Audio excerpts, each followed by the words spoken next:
Hello and welcome back to the development of the Feersum scheme compiler. So in the last stream, we were going over actually marking up all of the libraries from our scheme core that with library names, so that when we import libraries from an external location, we can inspect the metadata on the classes rather than what we were previously doing, which was happily assuming that everything we imported was from scheme base because that was the only thing we supported. In the time between streams, I've gone through and marked up all of our all of our library code in the scheme core part with the correct library names. So we have Lisp library scheme base on things like the vector methods and that kind of thing. One difference is that now scheme write is correctly in scheme write, which means that I've had to go through and update all of the specs. So specs that do any kind of input output, now I need to import scheme base and import scheme write. So let's have a look at the code changes behind that. So in the binder, we have a global scope. We used to have create global scope, and it used to call into the binder. So it used to call into the built-ins module to get all of the exports. But now what it does is we have this scope from libraries that takes a sequence of library signatures and builds a root scope out of them. And when we bind, we now pass in a list of libraries. Then we call binder context create for global scope with that list of libraries so that people can import from that list of libraries. And this separates out the scope, which is what is available for people to reference at the root of the program, from the list of libraries that people can import. And this means that all of our spec code had to change. So for example, this one's fine because it's not calling any library methods. But here, because we call display, we need to import the scheme write because it's no longer implicitly in scope. And list is in scheme base, so we need to import that as well. What this means is that when we're calling bind, we need to pass in a list of libraries. Bind is called from here in the compiler. So when we've passed some syntax, we end up with a syntax node that we pass in. We then call compile with some options, which is at the moment whether or not we should build an executable or a library and that kind of thing. We pass in a stream for where to write out the assembly that we compile. We pass a stream for where to write out any debug symbols, and we pass in a name for the assembly. And we then use this built-ins load core signatures to actually get a list of libraries. Built-ins load core signatures is looking at these built-in macros. So there's some macros that are just hard-coded bits of syntax that we pass that are compiled into the program itself. And we also have this for assembly, which is where things like cons pair and all of the vector methods and that kind of stuff are. And so to load all of those, we use this find built-in methods, which takes an assembly and it walks through looking for the list built-in attribute. And if it finds a list built-in attribute, so if it walks through first, looking for this list library attribute. If it finds a list library that's marked up like this, it goes and finds all of the methods that are built-ins, and we then build up a library signature for that, which takes us on to the changes that we made in the binder. Was it binder? No, it was libraries. So in the libraries, we now have a new type to represent a library signature, which is similar to a library definition. A library definition has got a name, which is the list of strings. So that's like scheme base. And it has a list of library declarations, which is things like the imports, the exports, and the bodies of the library. Whereas a library signature also has the same kind of name, but it just has this exports list, which is a list of string and something pairs. So the library signature is actually generic over what's actually in the library, and that's because we end up with a dependency problem between the library and the binder, because we want this to be a library of storage references. So, but the library's code itself doesn't actually care what it is in the signatures. And what happens with that library declaration is that when you're binding, in our binder context, previously we used to have a really complex nested type, but now we just have library signature and that's it. So we have a list of library signatures, and when you try and import something, we look through that list of library signatures. So if you try and call an import, like over here we have, that's a bad example. We have import scheme base. Whenever you try and do that, this list of identifier scheme base is passed in to the binder, and we look it up. Where does that happen? That happens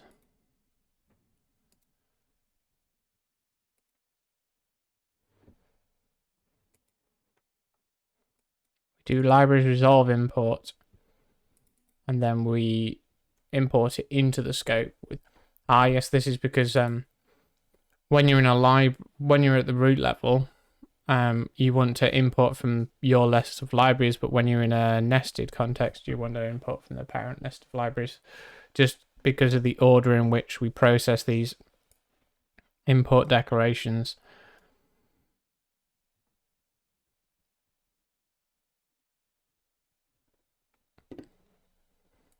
So that is where we got up to.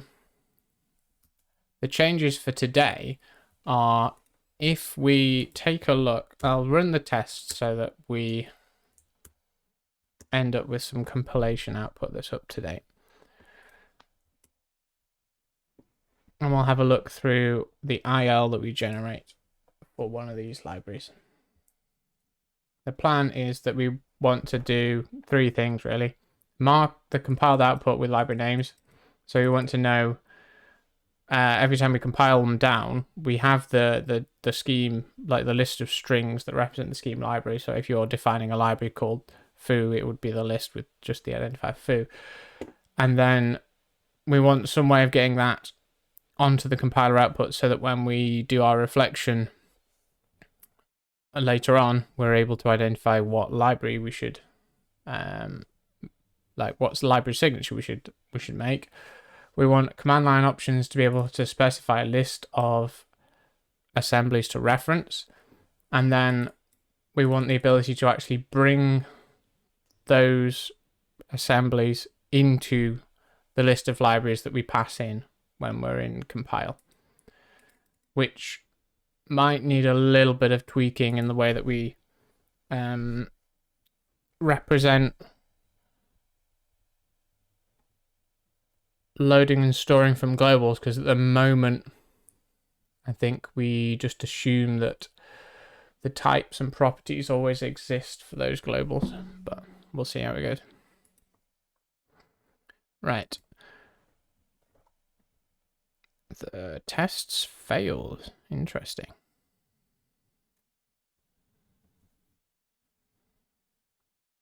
Unexpected character. It's all about iterfact. What have I done wrong here? And can Git get me out of it?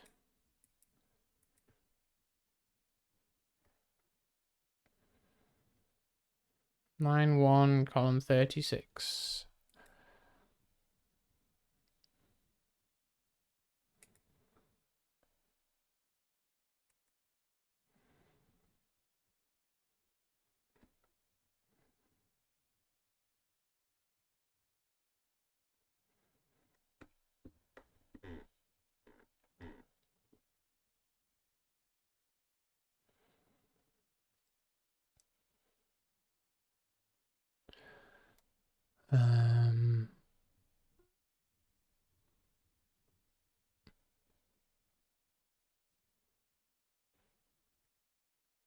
That's not great.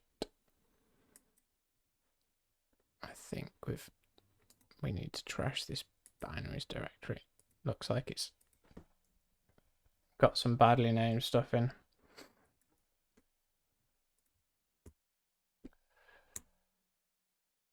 Looks like we're accidentally trying to compile a portable executable. Because you can see that little, this is not a DOS program header.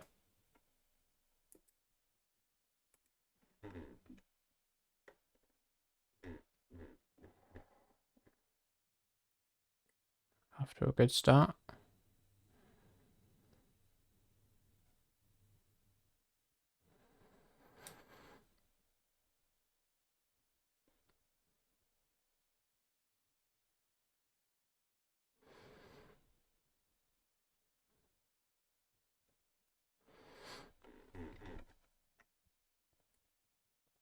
It's nice that our parser handled it though. We just gave us a whole load of errors for every single character. It was like, oh, no, that's not what I was expecting. But then it moves on to the next character and it goes, oh, no, that's not what I was expecting either.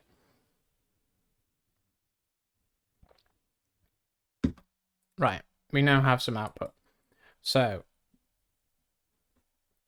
we want an example which is going to be using libraries. So we can look at the QSort one because this is a reasonably complex library. It's got 3 whole methods in it. So if I do il spy, show the il for spec bin QSort dull.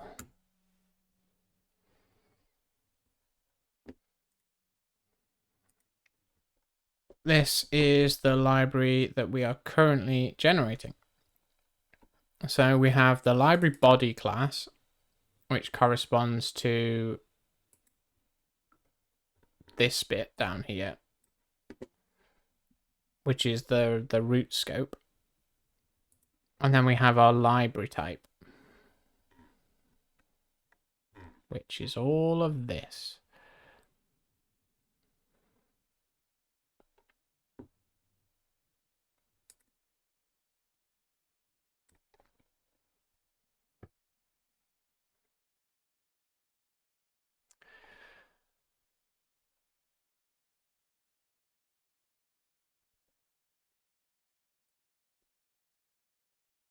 So we have our objects fields, which represent the global variables in the library. Not all of these are necessarily exported. I think we only export the QSort. So there's 2 levels of marking things up that need to be done here. The first is that this whole class needs an attribute on it to say this is a scheme library. And then each one of these fields needs an attribute on it to say that this is a scheme method that's exported. So we need to be able to mark it up with the name that it's exported as, because it's also possible to have defined this as maybe like, I could have defined this as, I could define that as QSort, but then I could do export, rename, QSort, sort it. And then down here, this wouldn't work. I would need to do sort it instead. So let's just prove that out.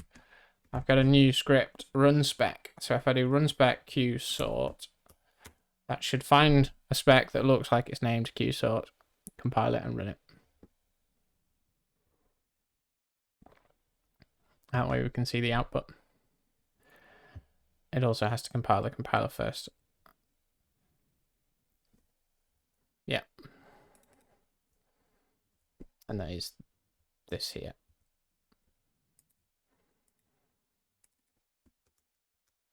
So we'd need a way of dealing with this. So if we let this recompile, there we go, that's worked. But the IL doesn't at the moment contain any indication of what we've exported that as. Where are we looking here? So lambda. Oh, this is the, yeah. So we've still got like this field marked up as object qsort. So all we'd really want is an attribute on that field to say export as, and then the name we should export it as. Because when we're importing, we're going to need both. We're going to need to know what the real name for the field is so that we can emit IL that loads and stores that field, and we're going to need to know what we should import it as, and we're going to need a way of marking things up. What I will do is we want to have a look at what the IL is for our current libraries, I think, so we know where we are starting out when we're actually what we're aiming to emulate. So for example, the byte vector, that's maybe a bit long. I'm trying to find one of them that's really short, so I have to scroll through a whole load of IL characters. Nope. Cons pair, that's not actually a library. Equivalence. There's a lot of code in there. Undefined, not a library. Maybe symbol is what we're going for, right? So I think you can tell. I think you can tell IL spy to only decompile a specific type. So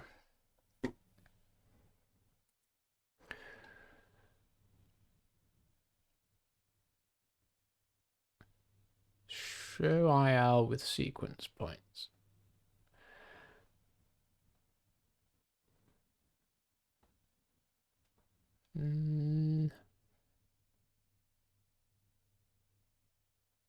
Lists all entities of the specified type.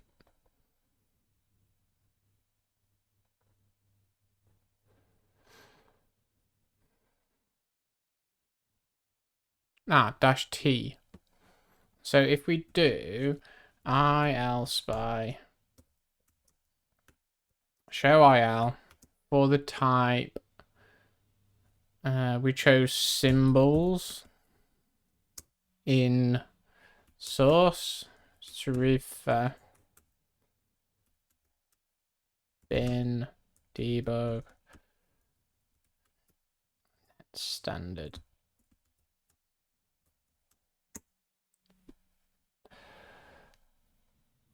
So back up to the top.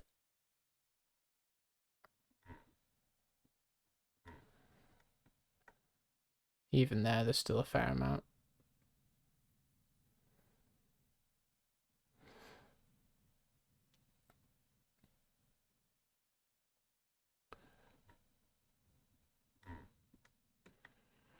Let's put it in a file and then open it in VS Code.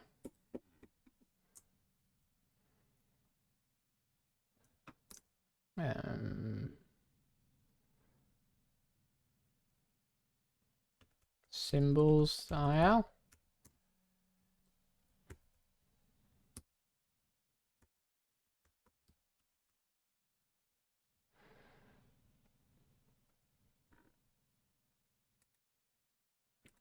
.il files are being hidden.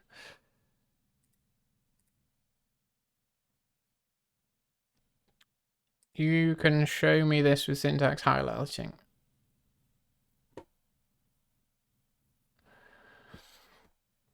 I don't trust any of you.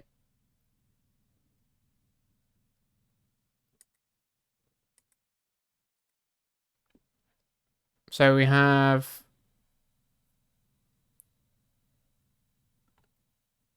Git version. No, this is everything.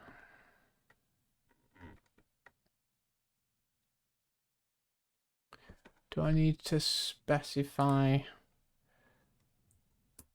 something else? It did say -t was just that type. Don't need them. This is the wrong terminal. This is the one with it. Maybe I need to put the full like type name.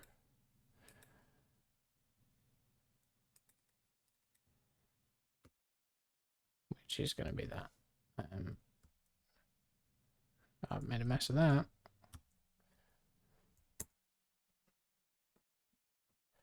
Now is symbols.il slightly shorter. Maybe? Let's just find it directly.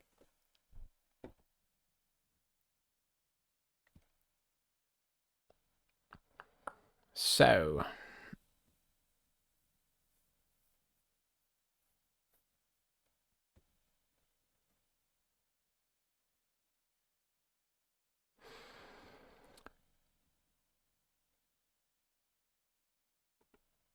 it looks like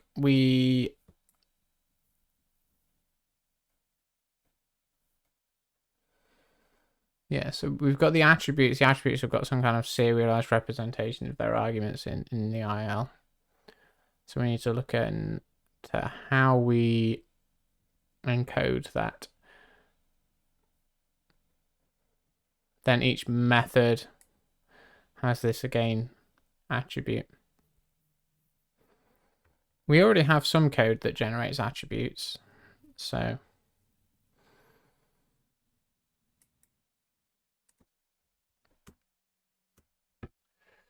let's have a look at when we compile the library. What do we do? So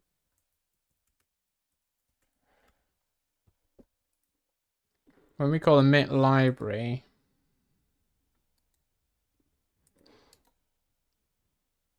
we're only given the body of the library.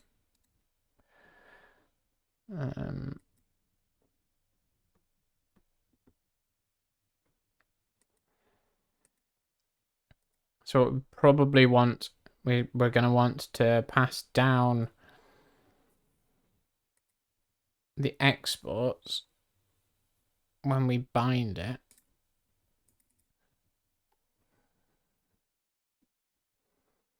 It's the exports.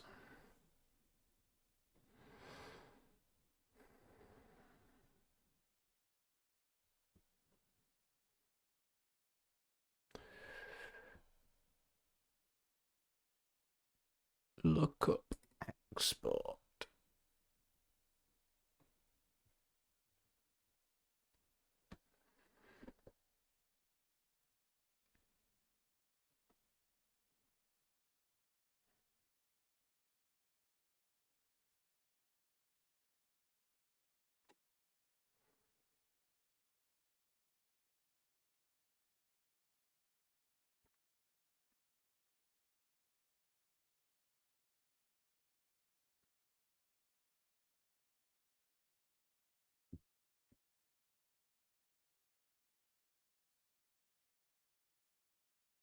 Yeah, it's going to be awkward. We don't have a neat way of adding this metadata onto those definitions at this point in time.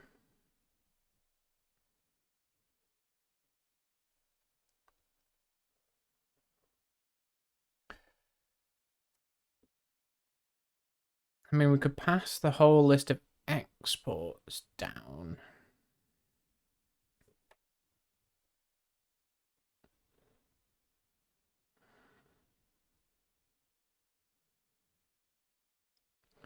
And then what?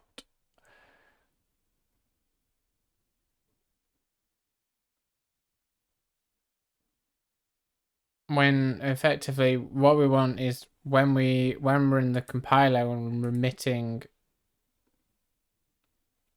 a field,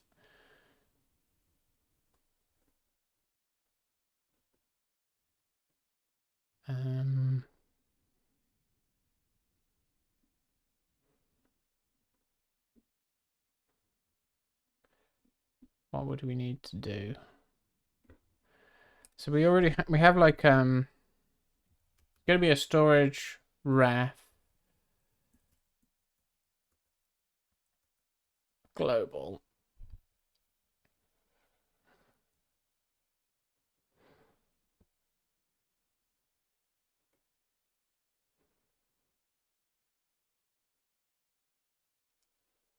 Could probably pass in just like the list of exports, and then we compile down the body of the library, and then at the end we walk through and add the attributes to anything that is exported. Maybe.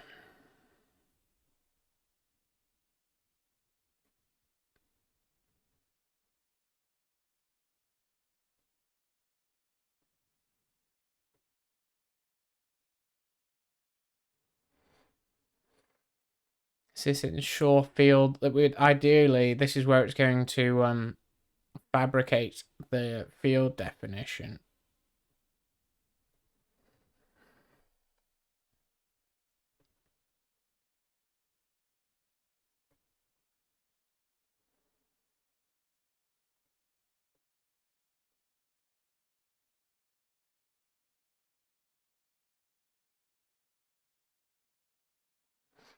So at the moment we have this map, which is all of the types that we know about, which is context libraries.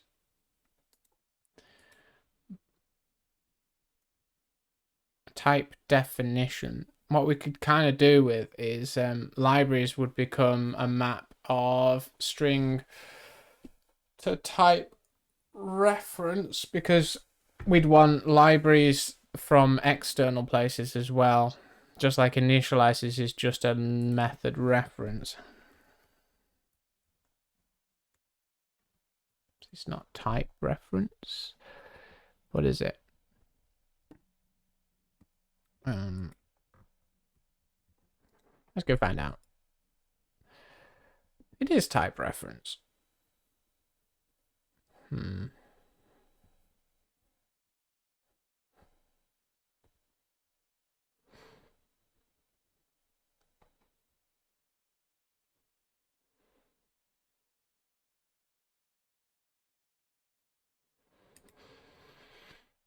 So we could do type.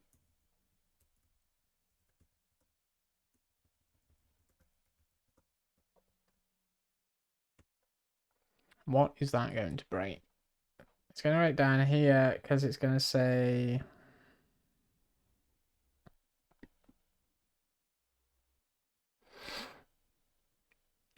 type reference does not define the field constructor or method. Well, what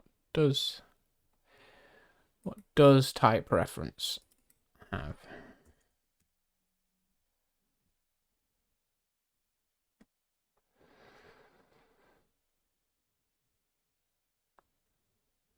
It's got a metadata token.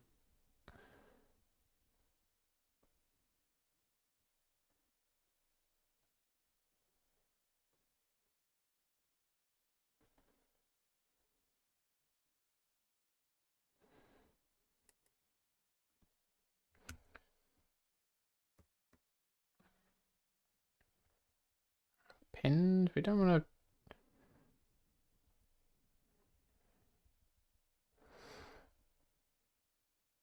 This is interesting information about the type. Module name, namespace. It's nested.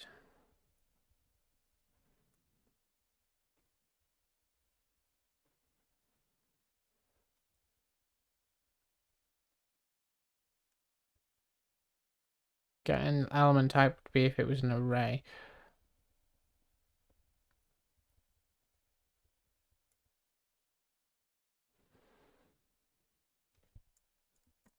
What's the metadata type? Not interesting.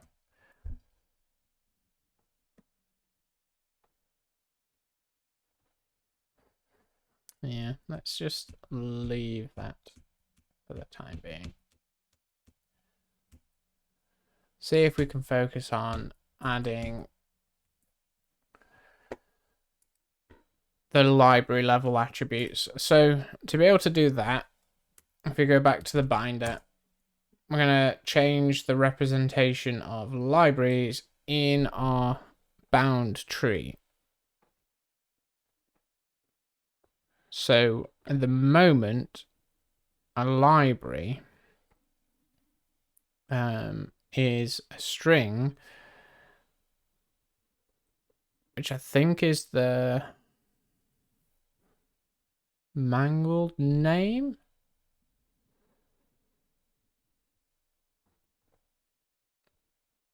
And a bound body. So a bound body could be the body of, it could be the body of a lambda, or it could be the body of a library. So we can't just change that straight away.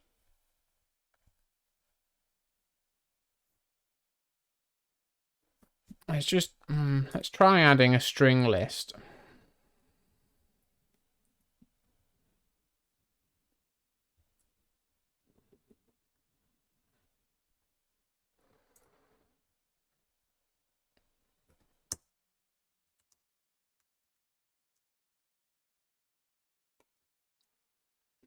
And then fix up.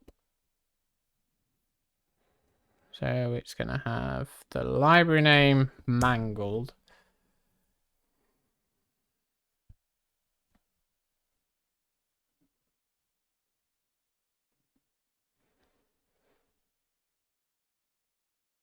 I mean, we could just store the non-mangled name and mangle it later.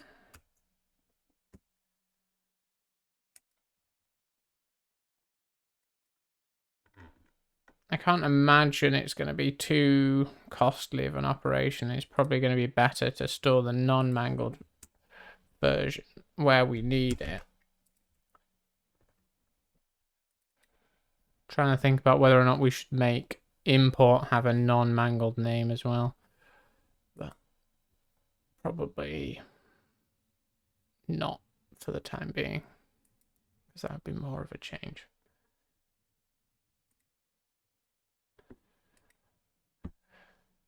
So is that everything kind of working? Something must have broken. I've just changed the type.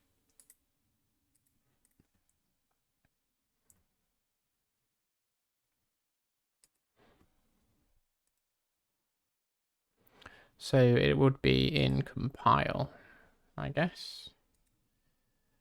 In emit library.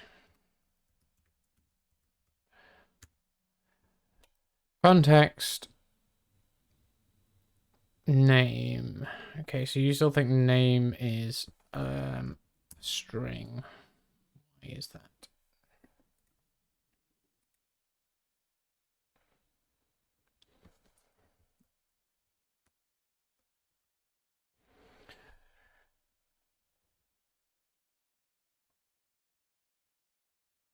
So the library name here is a list of strings.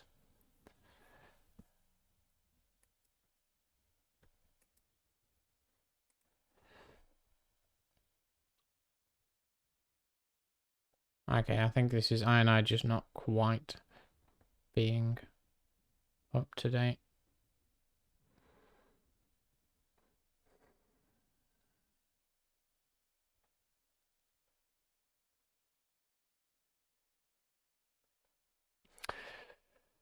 So let's say let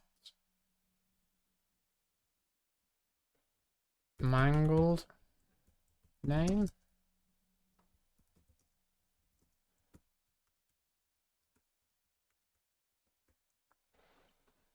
And then anywhere where there's red squiggles, we can just replace with mangled name.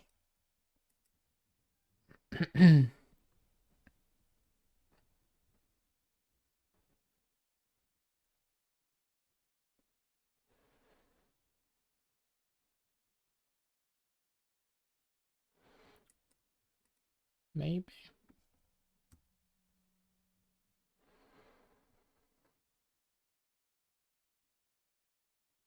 So we create the new type, add it to the library. This could be. That's not how you spell libraries.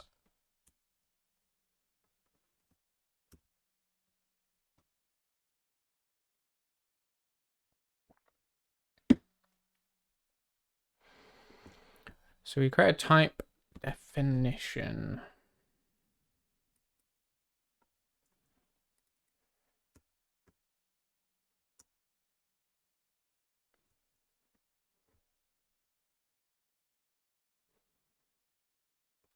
Who defines mangled name? Binder. It's private. Great. I guess we are passing both down then. So a library is going to have the stringle list, yes, normal name, and a string, the mangled name, where we create the instance down here. We give it the normal name and library name mangled. So now the binder is happy. Then in the compiler, we need to take a name and a mangled name and a body. Is that telling me I've not spelled the word right? I don't know. Or was it just an old warning? And then emit library needs to unpack the library correctly. So now it takes a name, mangled name, and body, and does name, mangled name, body.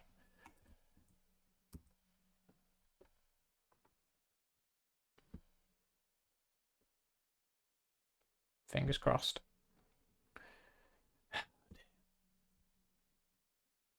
3 arguments in tupled form. Well, that's great.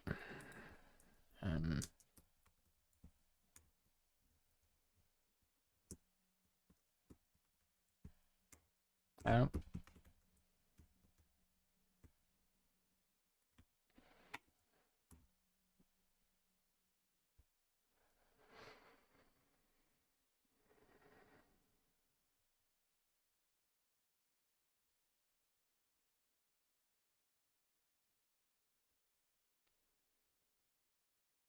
Positive.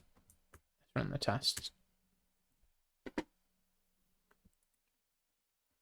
Then in compiler, when we're doing emit library, we now have the mangled name and what?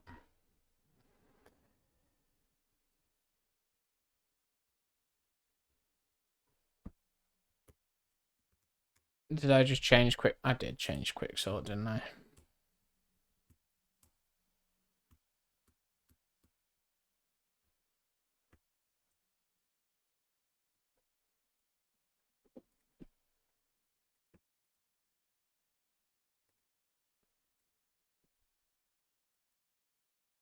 So we create the type.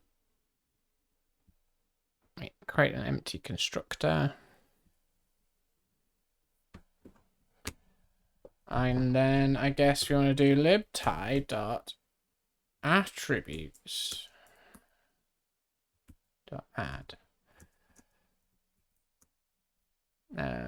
Create lib name matter. Doubtless going to need the assembly and name.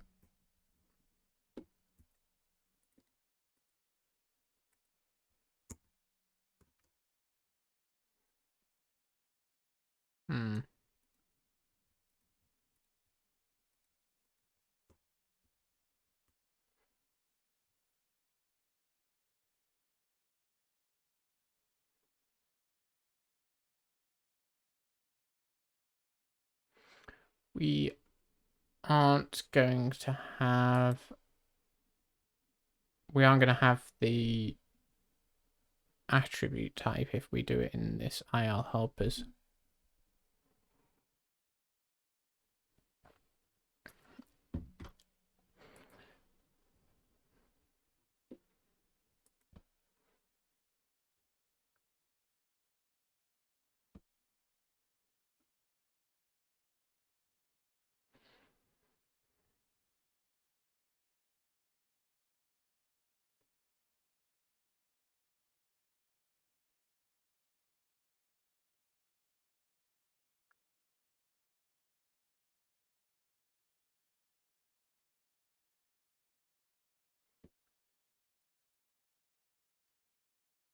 Where else do we deal with attributes?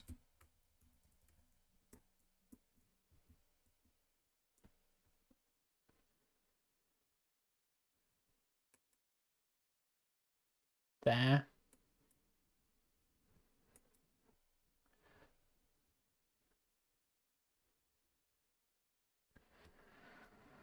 Add a simple attribute.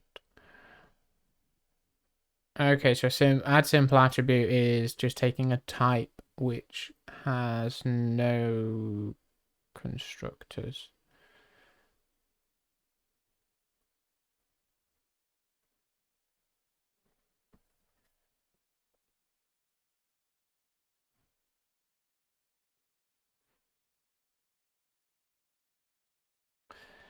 Okay, so maybe we want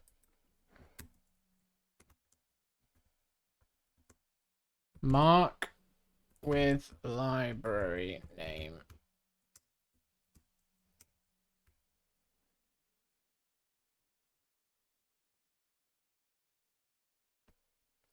And it would take type.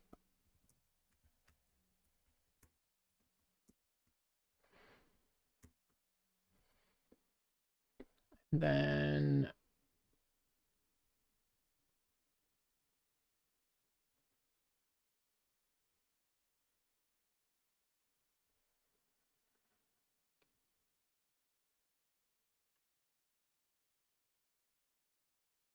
we need to do main module import reference,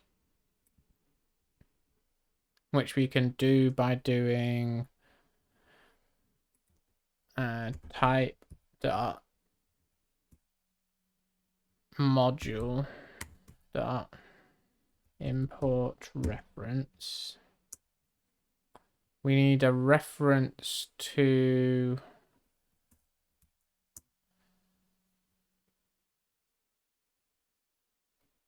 well, this is where we kind of want the core types stuff.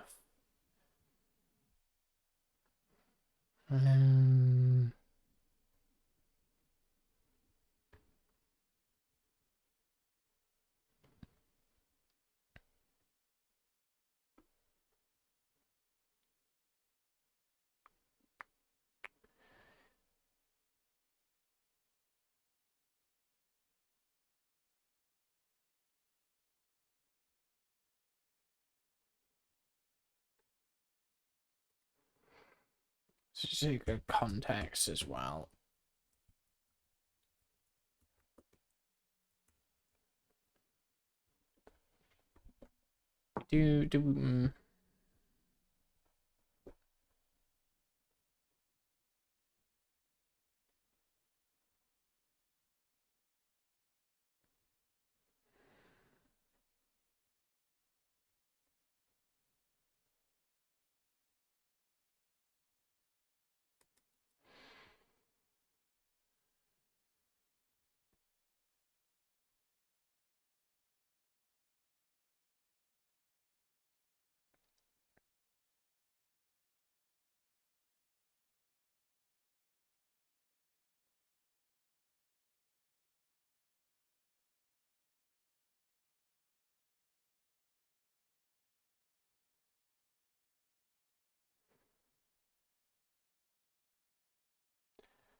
Let's hack it about a bit for the time being without using core.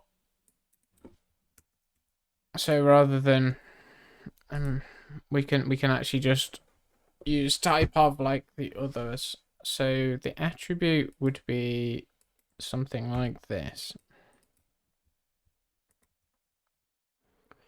But instead of assembly, we would do Lisp library attribute. Is that not public? It is public. And we want to import reference for the string array constructor, which is going to be this, maybe.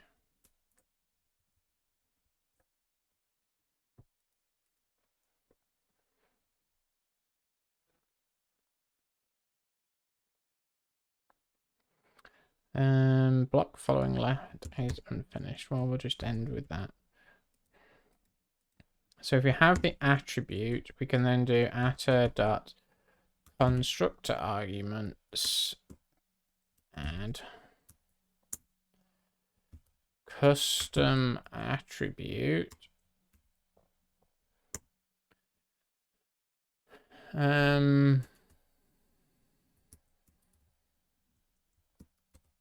It's not going to be that. It's going to be type.module.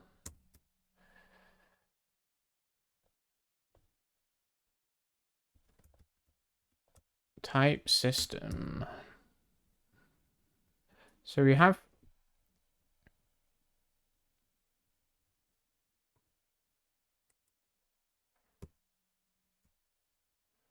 make array type. It takes a rank. What's the other one?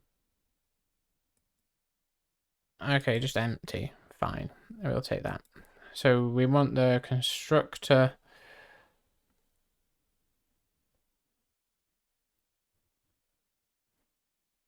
which takes a string array, and then we need an array of strings.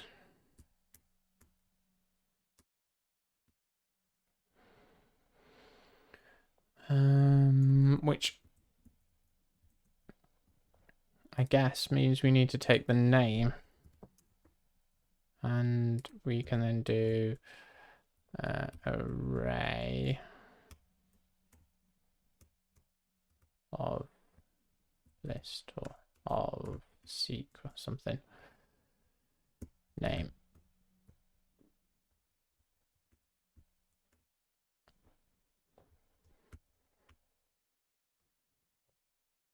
And then we do, down here, we need to fix that up. That needs to be type.module.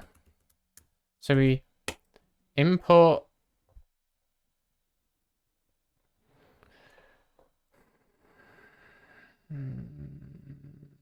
what?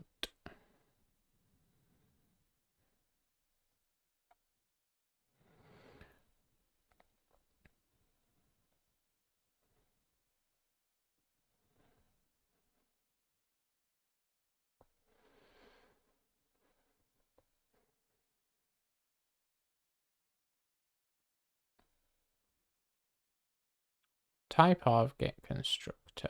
Why does that work here?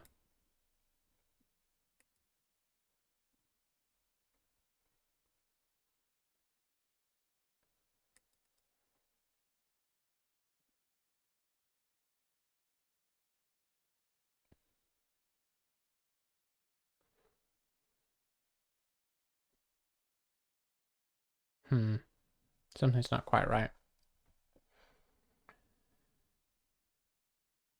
That says it's a method reference. Maybe it's just...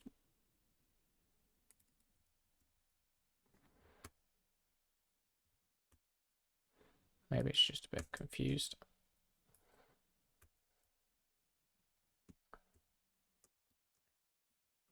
And then we add it to the custom attributes.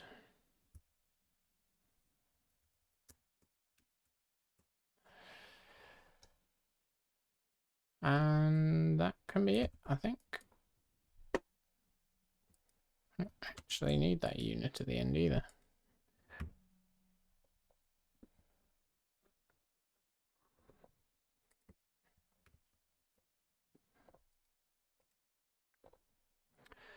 Type Lisp library attribute. Okay, so that's what's gone wrong.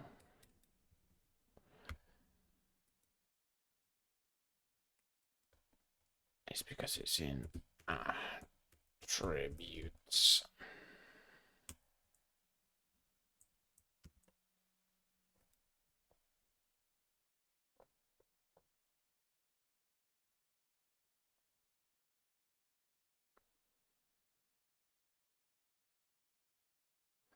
The name type attributes does not contain add. Where?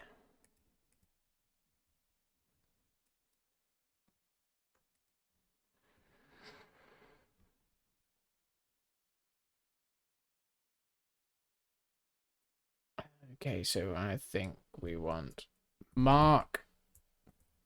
How do you call it? Mark with library name. And we want it to be libty name.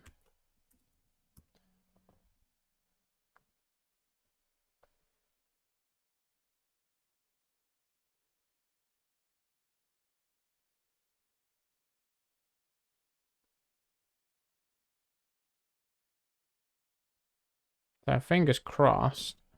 If we run the tests, well, let's run just the specific one that we wanted. Which was, yeah, quick sort. No. Run spec Q sort. We run that one and then we'll have a look at the IL again.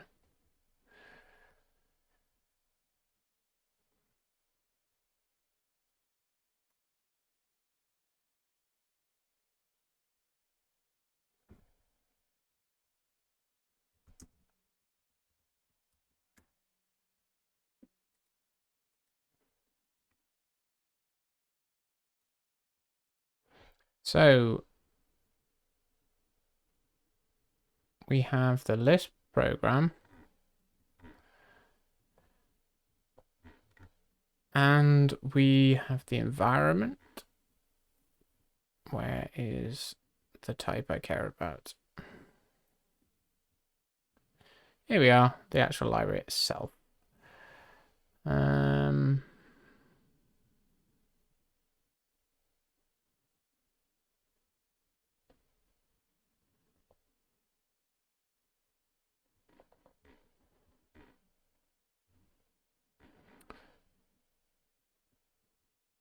I don't see the Lisp library attribute.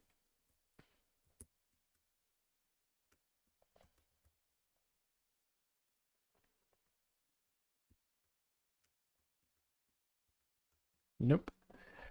It's not there. So what's going wrong?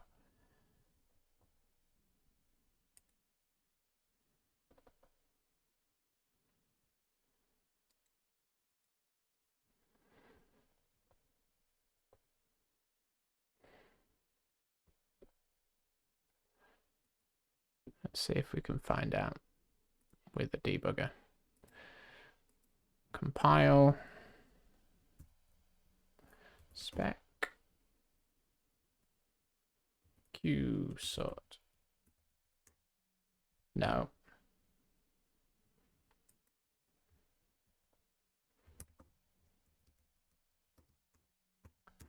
We have to compile the scheme, not the library.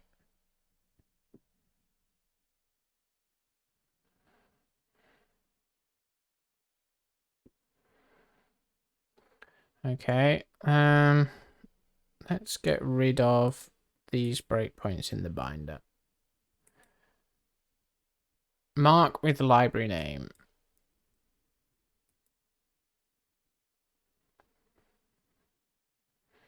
So we've got an attribute.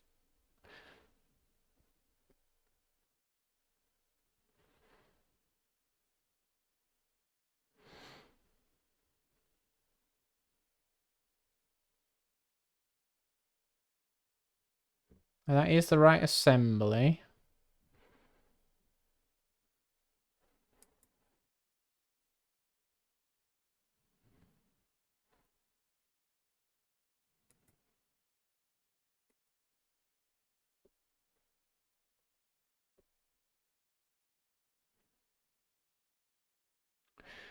We've added it to the main types.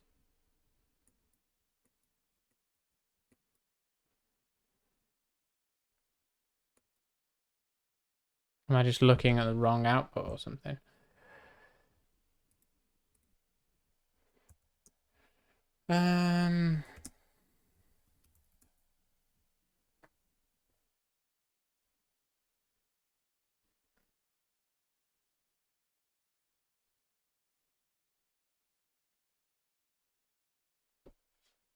I wonder if I am.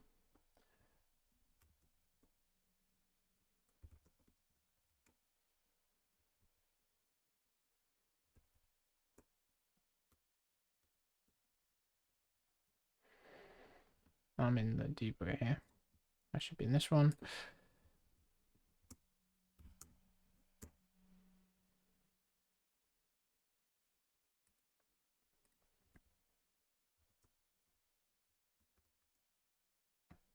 So we have a spec qsort.scm.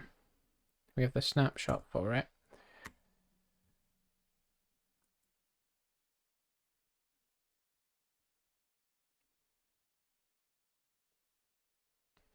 Spec bin qsort.dll does not exist.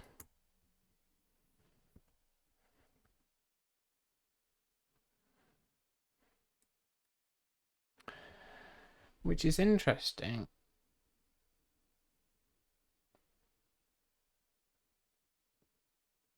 Because it really looks like run spec actually ran it.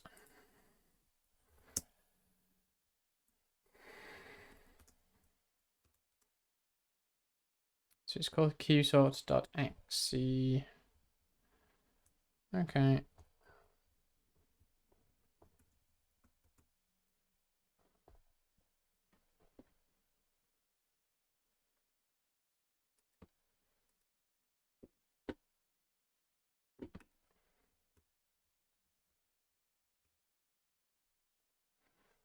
So now, do we have a Lisp library?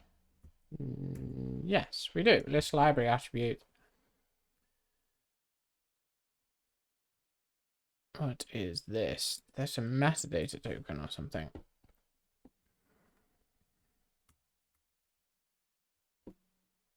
It's the only time that exists. Do we see our name anywhere?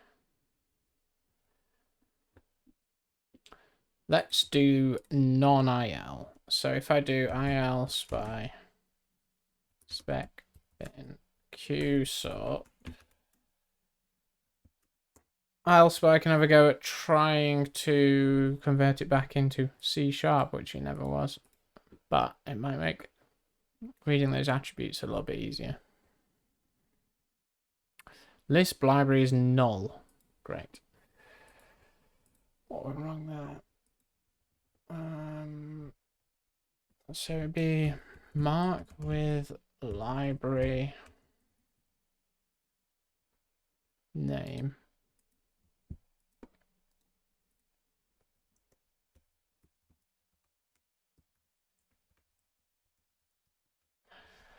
Let's do some debugging again. So spec qsort.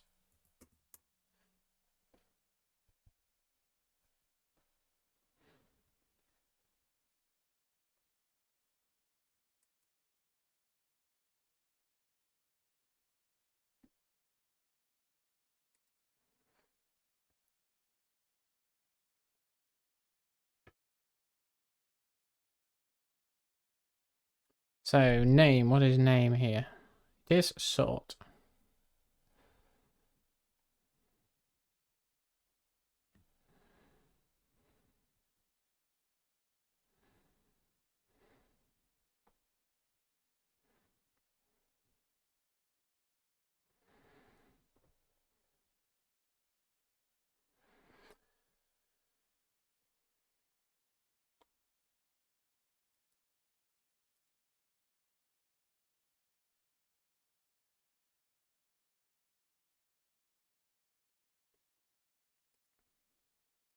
there's one, and the value is a string.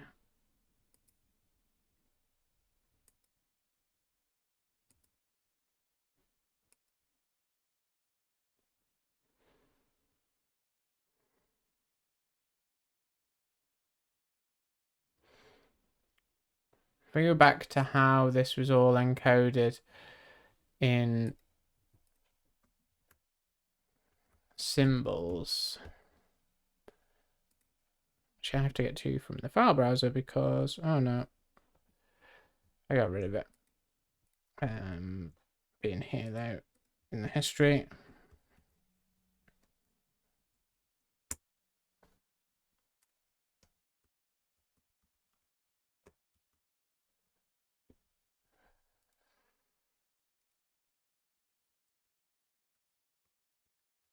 This has got a whole load of random stuff in there, which I think is like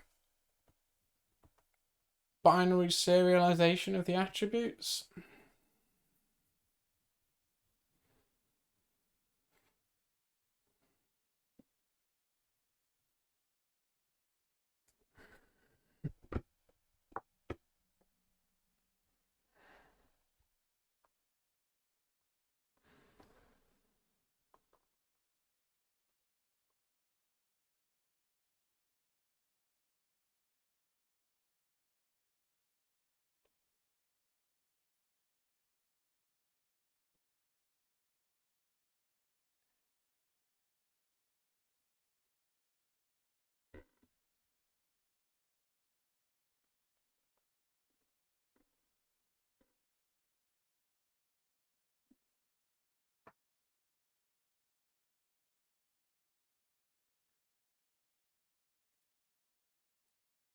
Like the 0, 1, is that telling you how many arguments there are? Because ours had 1 at the beginning as well.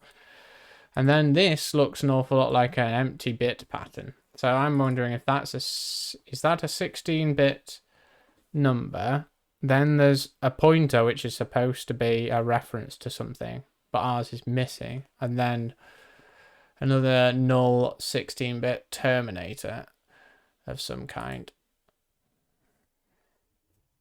which would make this one, where it's a string, it's supposed to be, that will be saying there's one attribute and then, or one argument, and then that is whatever that thing is. I'm going to go and get myself a new cup of tea, so I'll be back in a bit. So I'm back with a cup of coffee and a plan. The plan is we give ourselves 10 minutes to try and work out how we encode strings in library attributes or in custom attribute constructors. And if we can't do that, we will just give up and budget by, we know that we can create instances of attributes with string constructors, so we'll just paste the library name together with something and come back to that at some other point. So starting the timer. I guess the place to start here is Google. Custom attributes.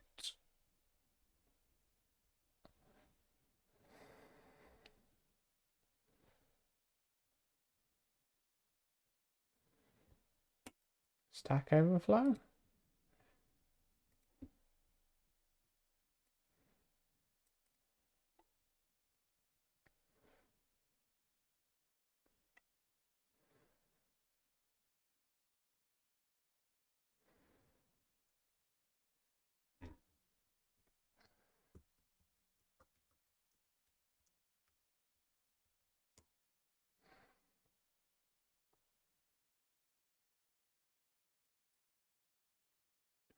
How to initialize a byte array field with monocecil. This might help. So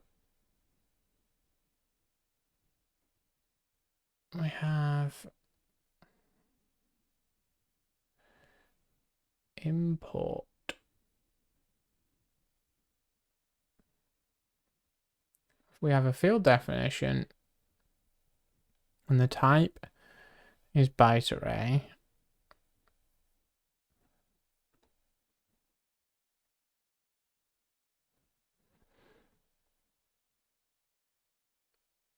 and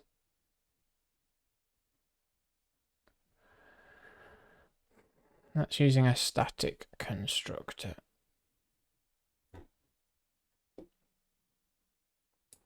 Well, how is the other code, the code that works? Symbols.il is just doing custom instance void.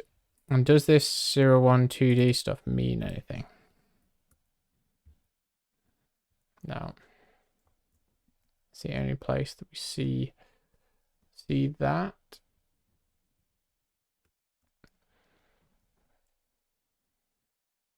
Yeah, I mean, it's just a single byte, so.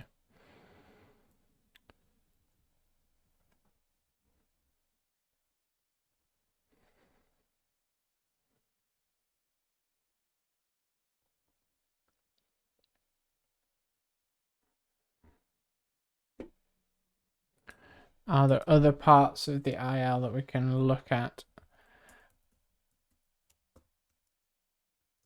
What else can we print out here? So we've got types. So those types. We've got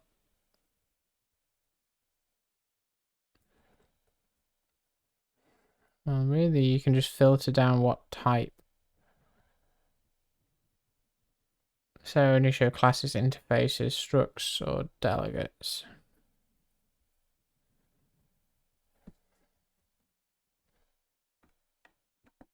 I think there must be something in here which encodes the scheme base string. Just knowing how.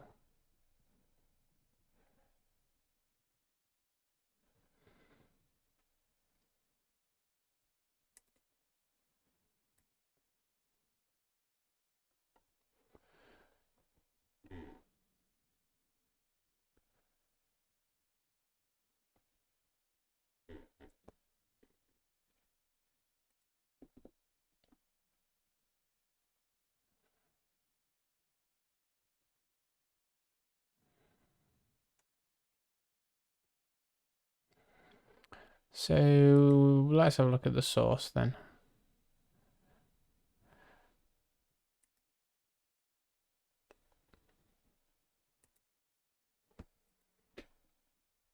So you have a custom attribute, the value. What do we do with value? Try to work out, because we know that the value is getting set.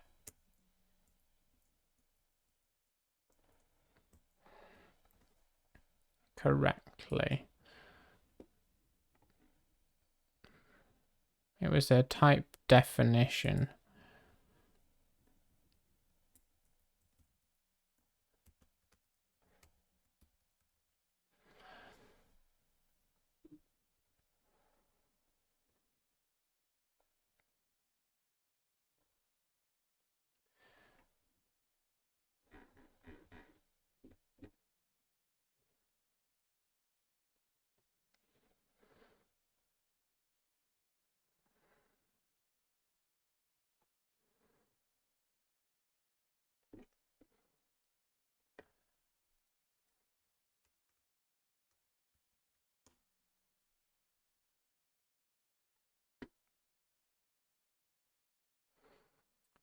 Custom attributes.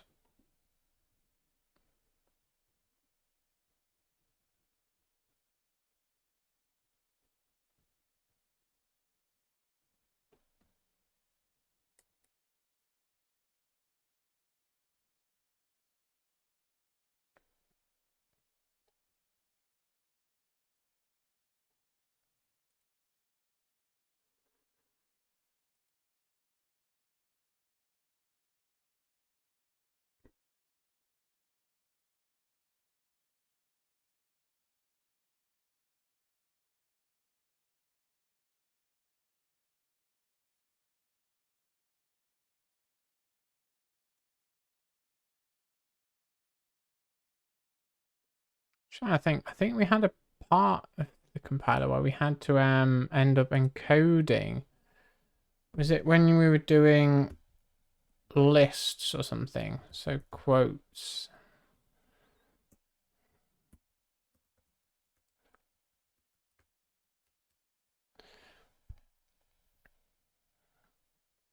Okay, so we just build up the list. There was something where we were doing vectors, like vector literals. Emit vector literals. Okay, so we case.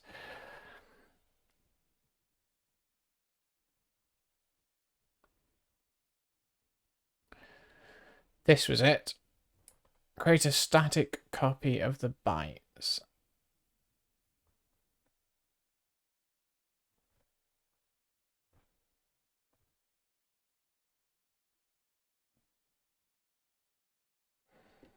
So we have a byte literal type.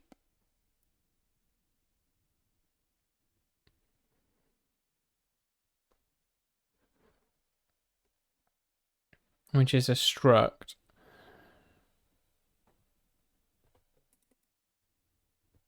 We add it to the nested types on whatever we're currently compiling. And then we create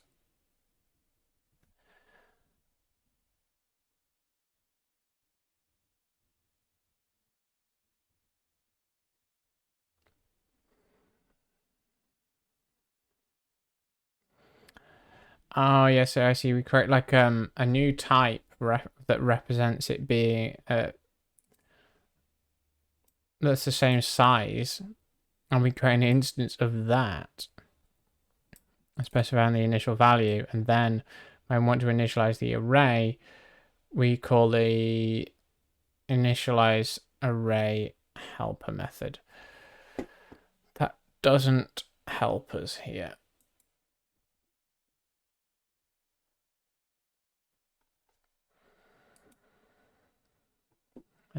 How do I do custom attributes dot add? I want to try and find an example of a test where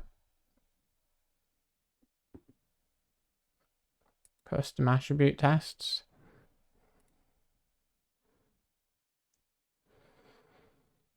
Foo attribute is going to take system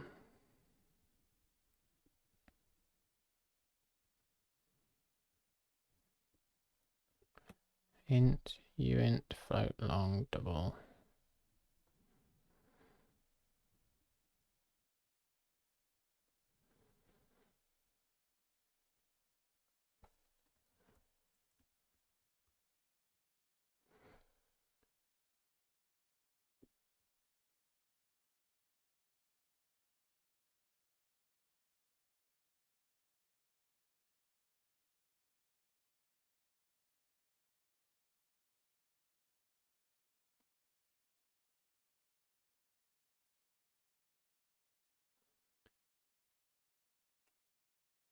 Well, we haven't figured it out, so we'll just hack it together.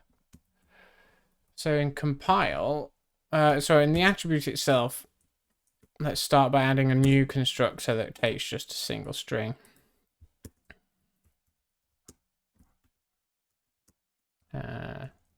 String name, and then we can say name equals string split.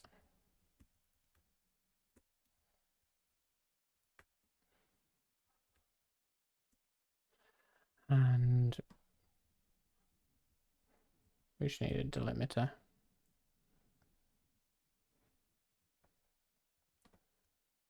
Dollar sounds good.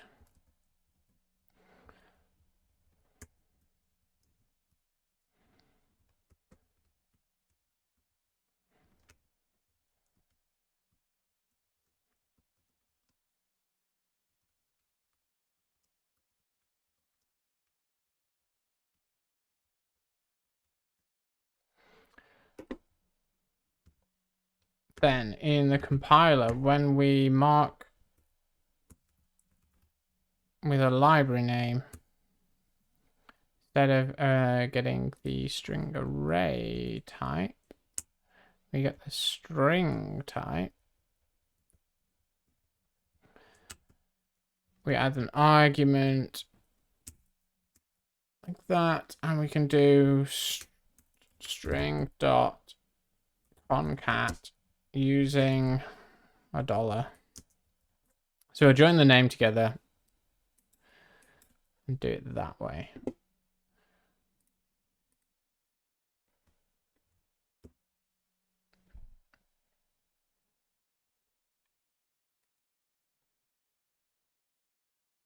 Can't convert from string to char.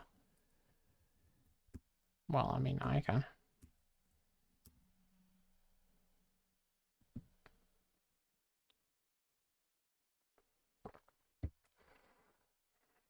String to int.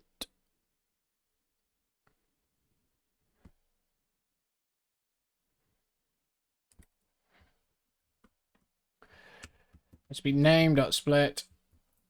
We're working in C#. This is object oriented, which means you put things on the left and then you dot into them.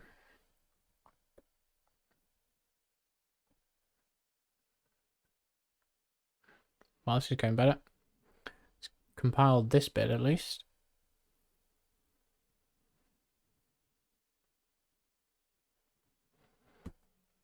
So hopefully we should end up with some reasonable output now. So we'll run spec and then see what the QSort example ends up looking like.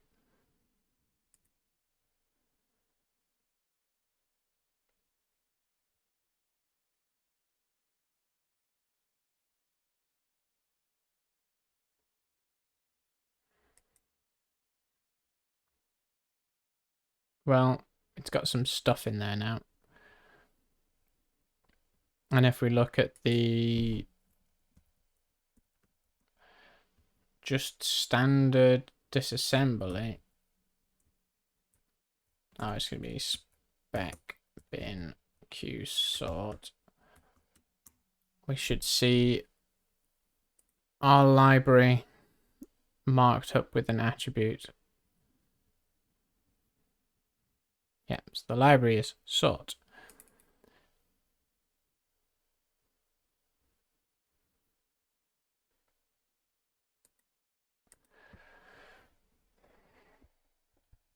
So that's the libraries marked up.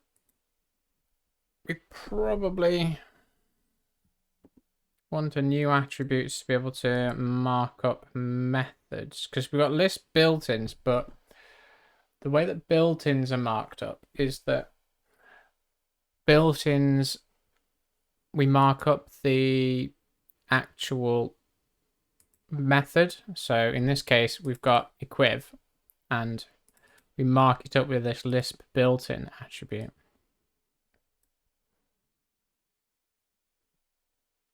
Whereas we probably want like a Lisp export attribute, which can be used on a field instead.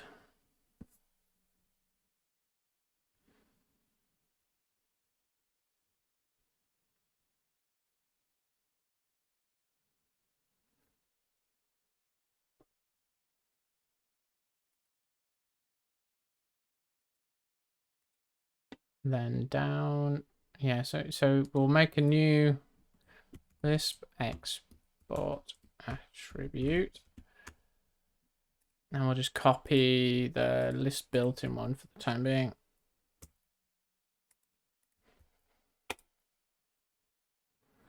Target is method.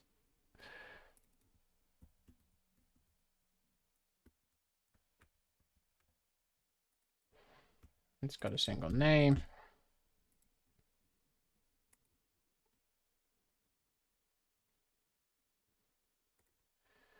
When we compile a library, let's stage what we've got. So we've got the changes to the Lisp library attribute, changes to the binder, compiler,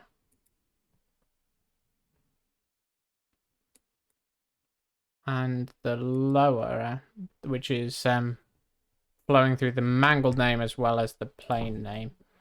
So we can emit it, and let's say emit. I'm on the wrong branch here as well.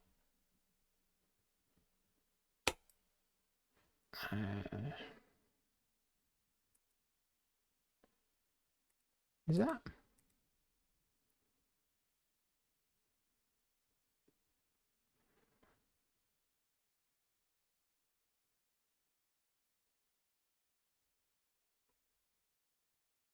Are they hashes with only numbers in? Impressive.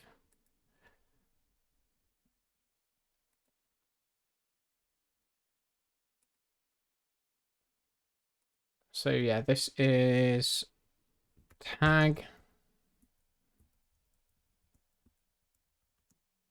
in compilation mark up libraries.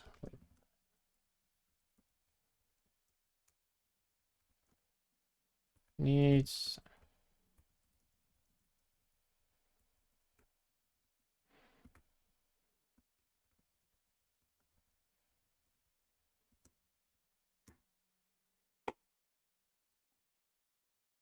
then Lisp export attribute. What we want to do here is in the binder, when we bind a library, we're now putting the library name. Do we want this to be part of the?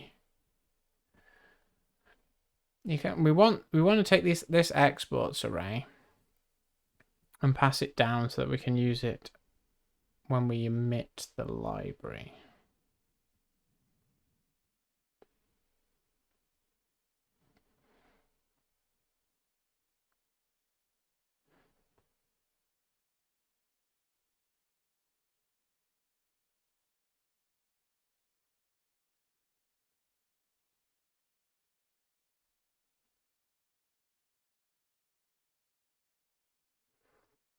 The moment it's a list of pairs where we've got the exported name and then the storage ref. We could just pass the whole thing down.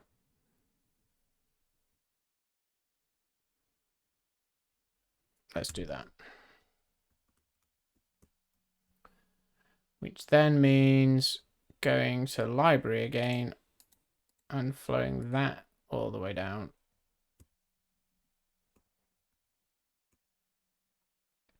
So here I can see it.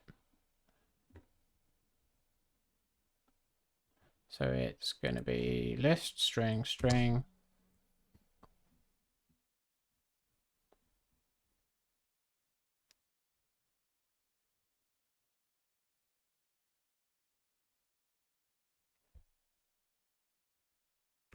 String storage ref list. Then in the lower, we want to do the same thing. So we have mangled name exports.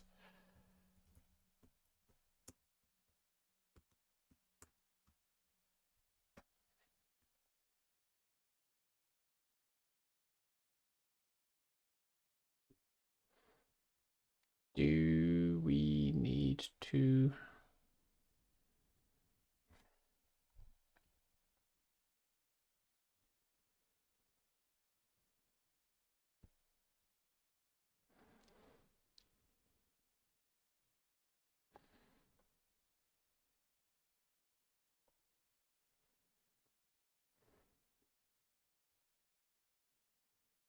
Don't know whether or not we need to rewrite storage.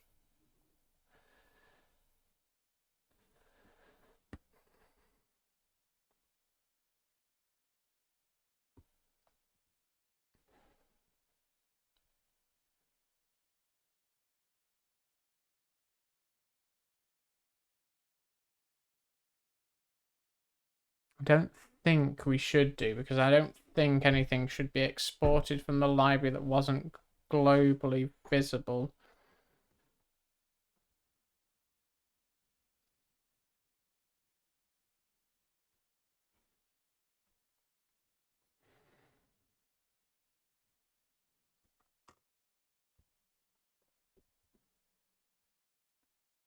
So I think we should be okay there.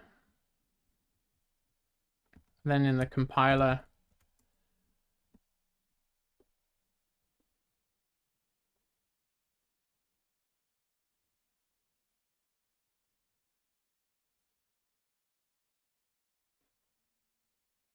we need to fix up the library. Down here, we want mangle name exports.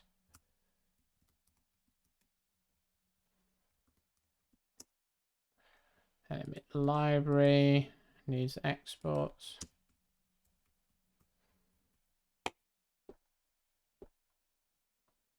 When? Right, then, so we create.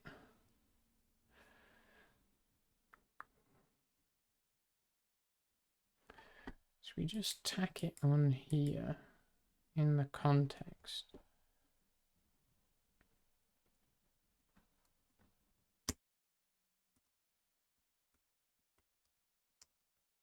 Exports equals exports. And then we add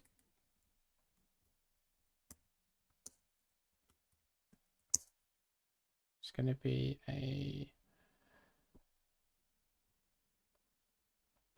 we can make it a map because we're going to want to look up from it all the time.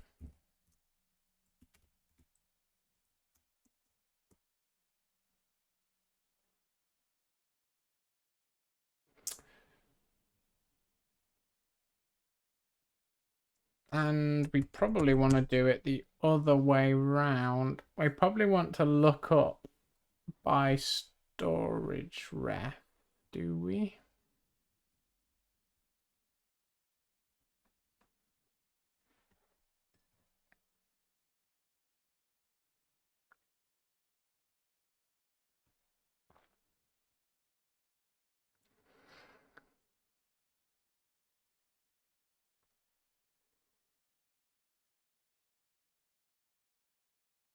Let's leave it as a list then if we don't know what we're going to be looking up by. So it's going to be a list of string storage ref pairs until we know which bits we actually want to use out of it.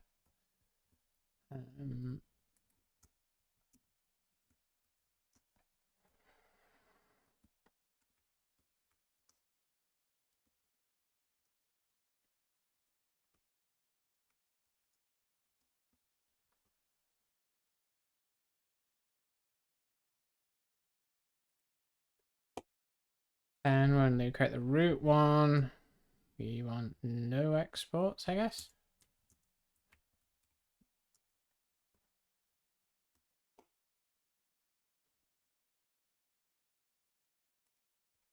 So we're storing the exports. When we add a field,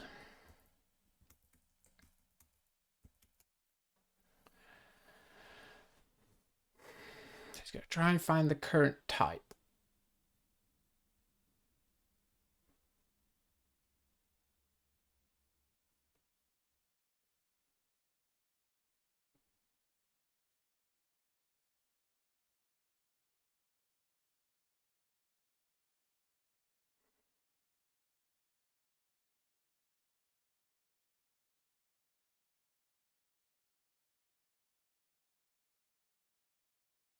If we can find a field from that type, we create a field definition.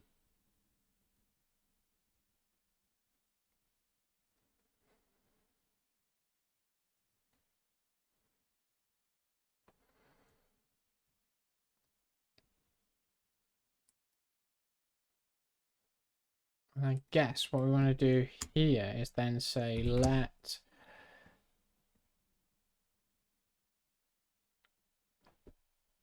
or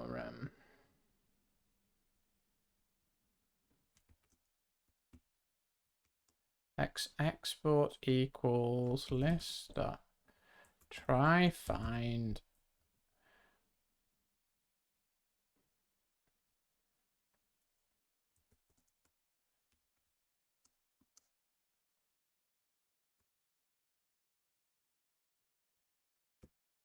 name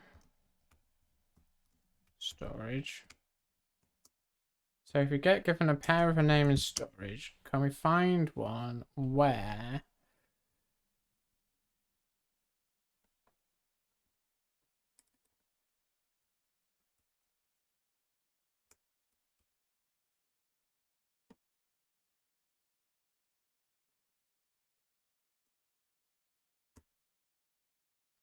let's pick, because I'm going to say if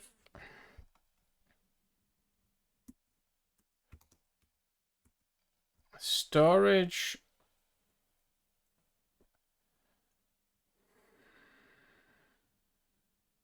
the storage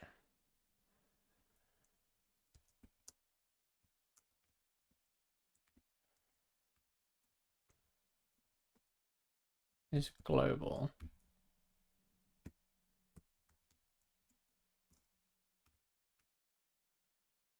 that matches that, the one that we're currently trying to look up.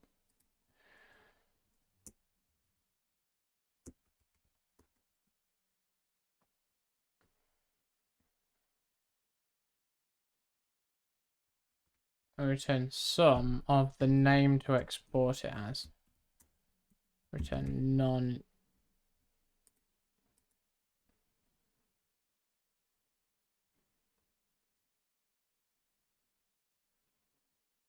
And then we can say if we found one,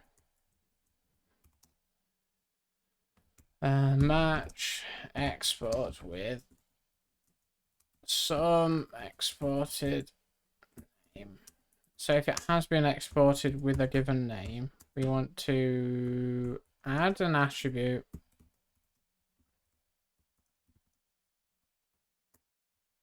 and change to public.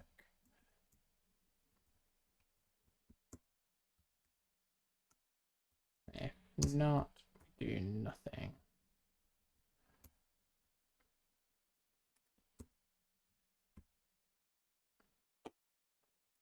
So I think changing it to public should be fairly easy. So we say new field dot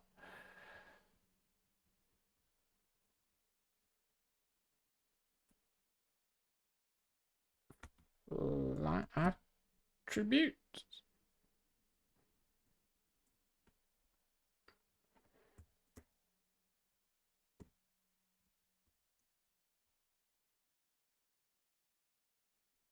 Field.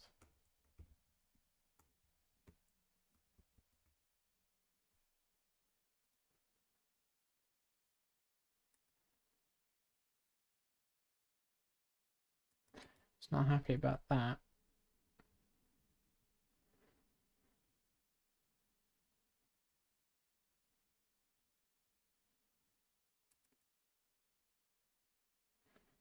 Oh, we need to pick from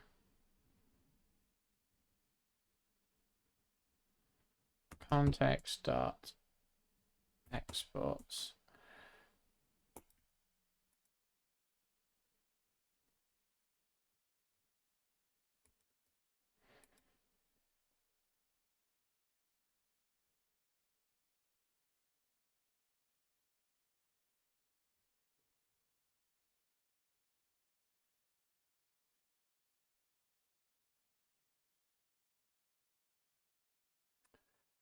That must be try pick.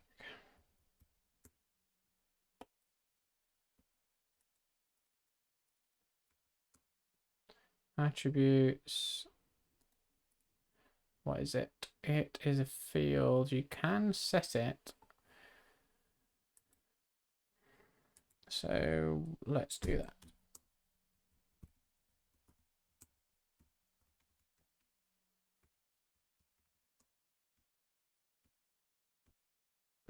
Bitwise or we want to add an attribute. So we say mark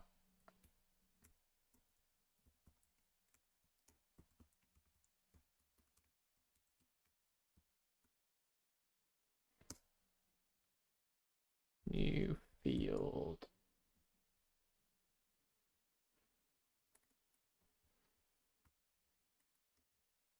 and name. And then up here, we'll make a new mark with the library name. We've got let over mark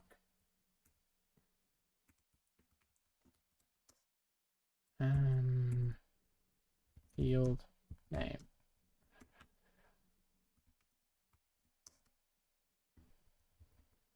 And that's going to be a field definition for the avoidance of doubt. So we're going to do type dot field module dot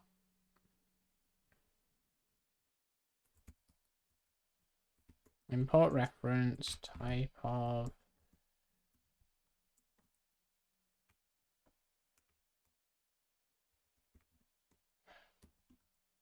this export. What did we call it?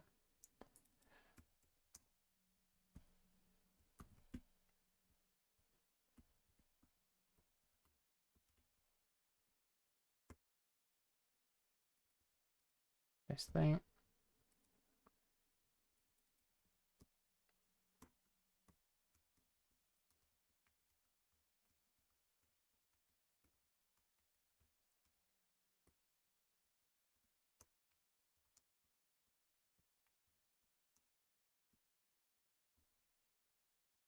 So we get the attribute for export.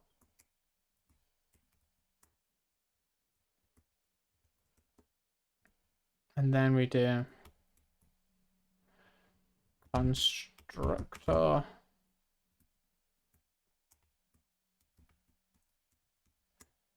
add constructor custom attribute argument build no module type system string, and the value is gonna be just name here.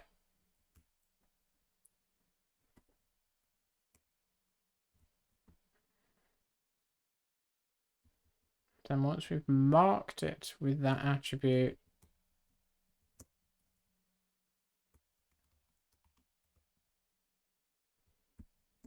you need to add it to the attributes. And that's it. What are you upset about? I think if I compile you'll be fine because you're just complaining that you can't see that constructor yet.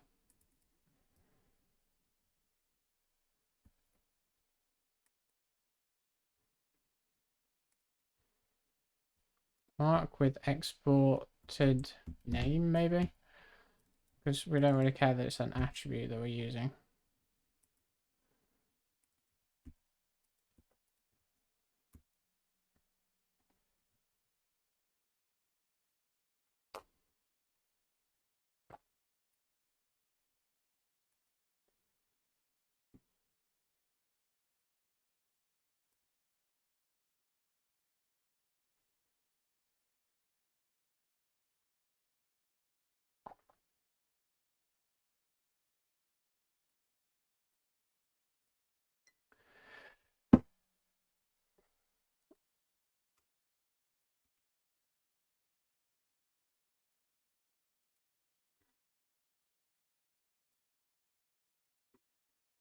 Let's run that qsort one again and see what IL we end up with. With any luck, we'll end up with an exported name. Oh no. Mark with exported name. Object reference not set to an instance of an object. This means debug. Spec qsort.scm.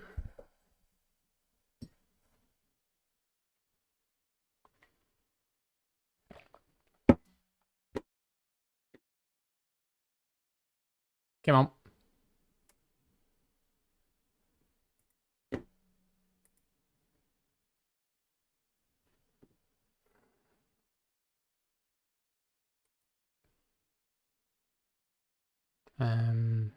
Probably don't need that much console. Right, mark with library name. How about, we know that bit works.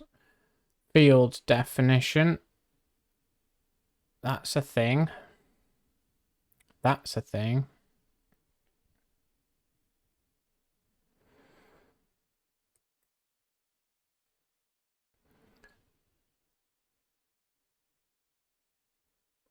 Ensure field mark with exported name.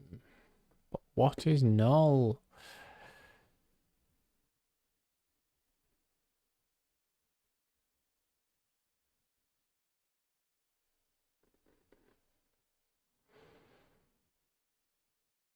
Field is not null. Module is null. Ah, because the field hasn't been added to... Okay. Okay, right.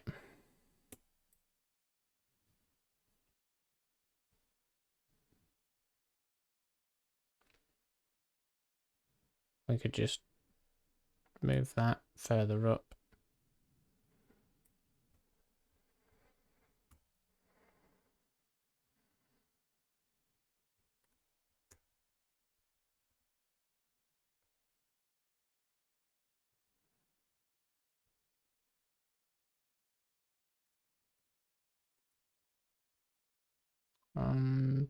This one? Yeah. I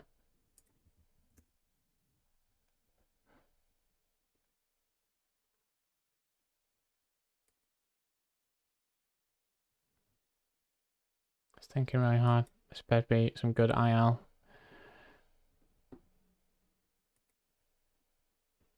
And what have we got? Okay, so we have this export attribute.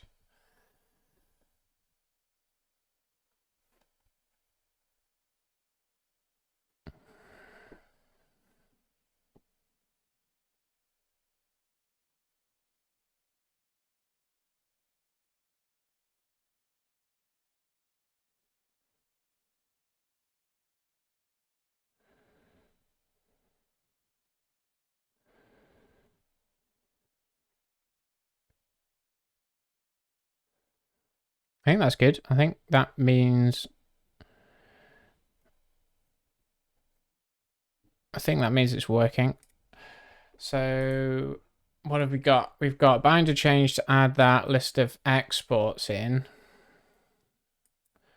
We've got yeah, the exports in the compiler. We're lowering it. Good. We've got the new attribute. Let's have a look through the compiler changes there because we've got a to do there. So we've got the mark with exported name. That works. But we could just do with being able to look up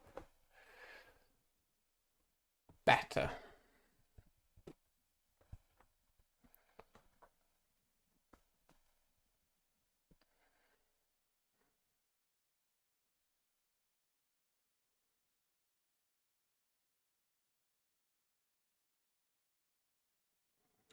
So when we...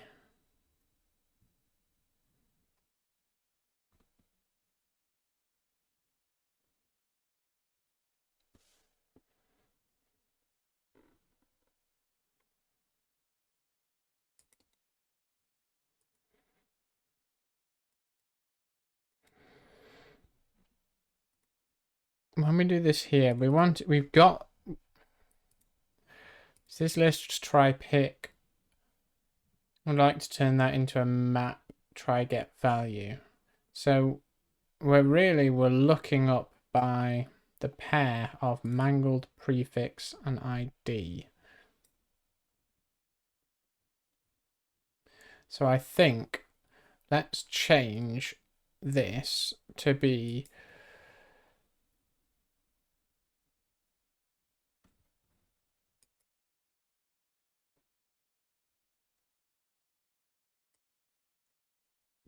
a map.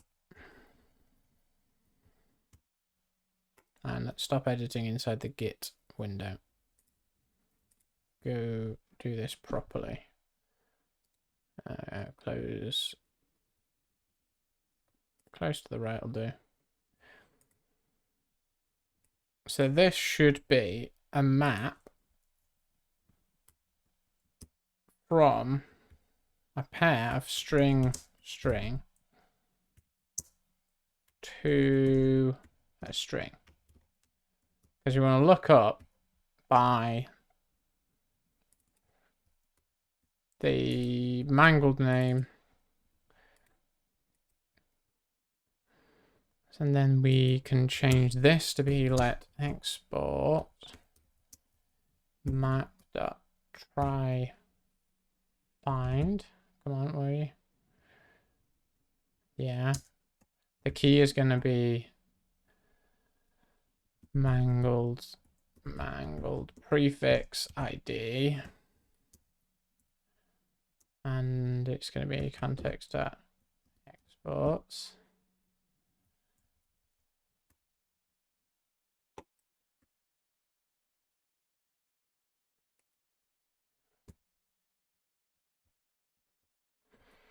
Then when we generate it, we'll need to do something there.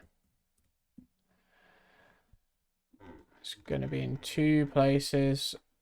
Here, when we generate the empty one, we just want map.empty. And then up here, where we generate one for a given library, we can just rewrite the exports a bit. Let exports equal exports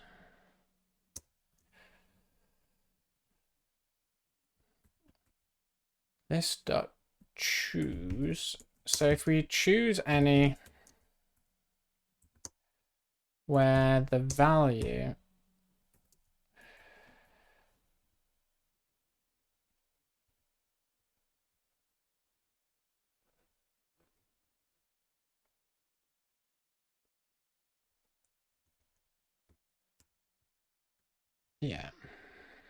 name storage.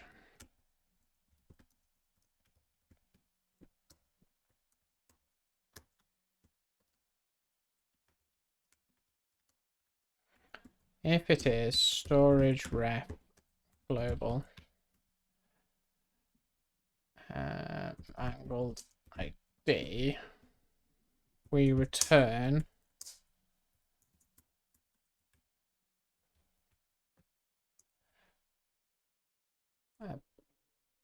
some mangled ID name. Otherwise, we return none.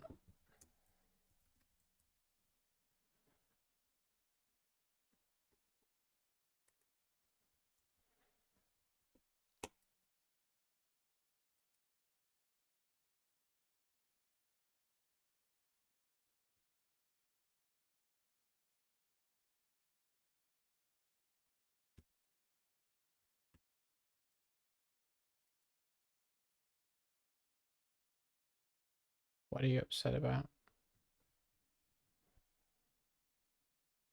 Oh yeah, that needs to be anything else.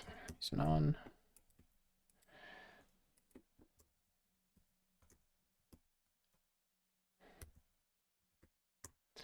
map of seek, and we can do seek.choose here, I think.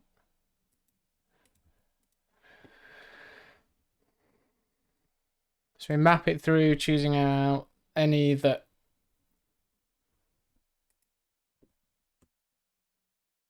have the right format.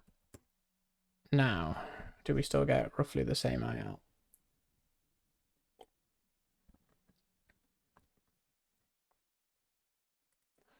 It's always great when you write some code and success means everything working the same way it did before, but you know that it's better for reasons. Yep. So we're now marking QSort with that. And one last thing to check, I suppose, is if we go to, I mean, obviously we know it works, but if we go to the quicksort one, we were going to export it as QSort, but how about we do quick sort and then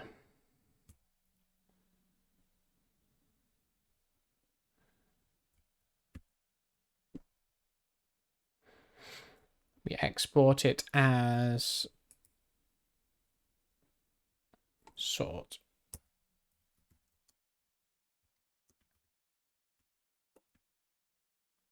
Is that the way round? I don't know. I think it's from to, yeah.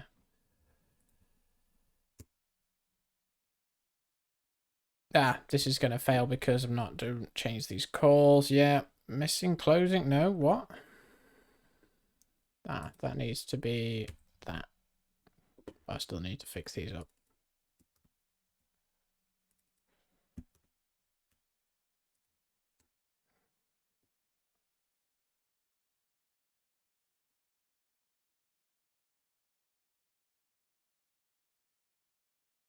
And then just for extra lulls, how about instead of this, we do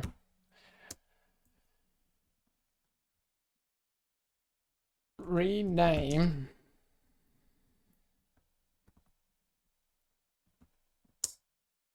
sort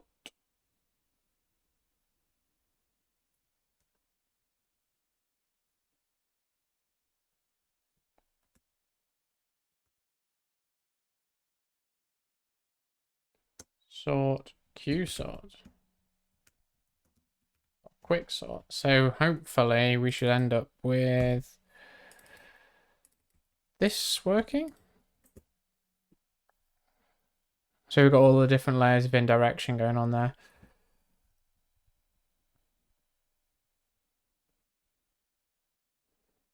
Hi, Goku Jax. I was slightly confused by the first character in your name there. For some reason my brain wasn't reading it. Missing closing, but why? Where is the cursor?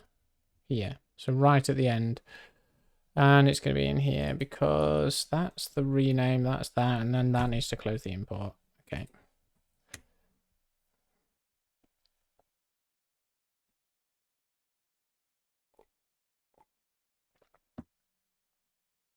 I mean, it still works, so let's go have a look at the IL though. Did I actually rerun the same command? I did. So it's just wait. There we go. So our Lisp export. We Lisp export QSort, which I imagine is this is going to be sort. Is it?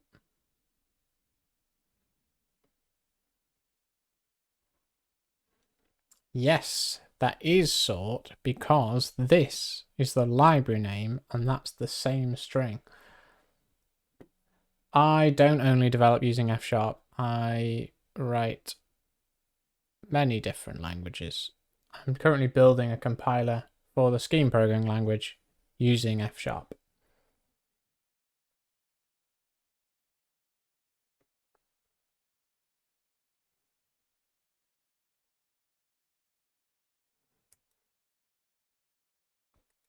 I guess this is enough for us to commit it. Do we want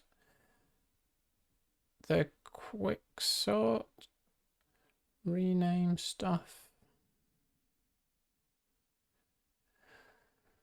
Let's regenerate the...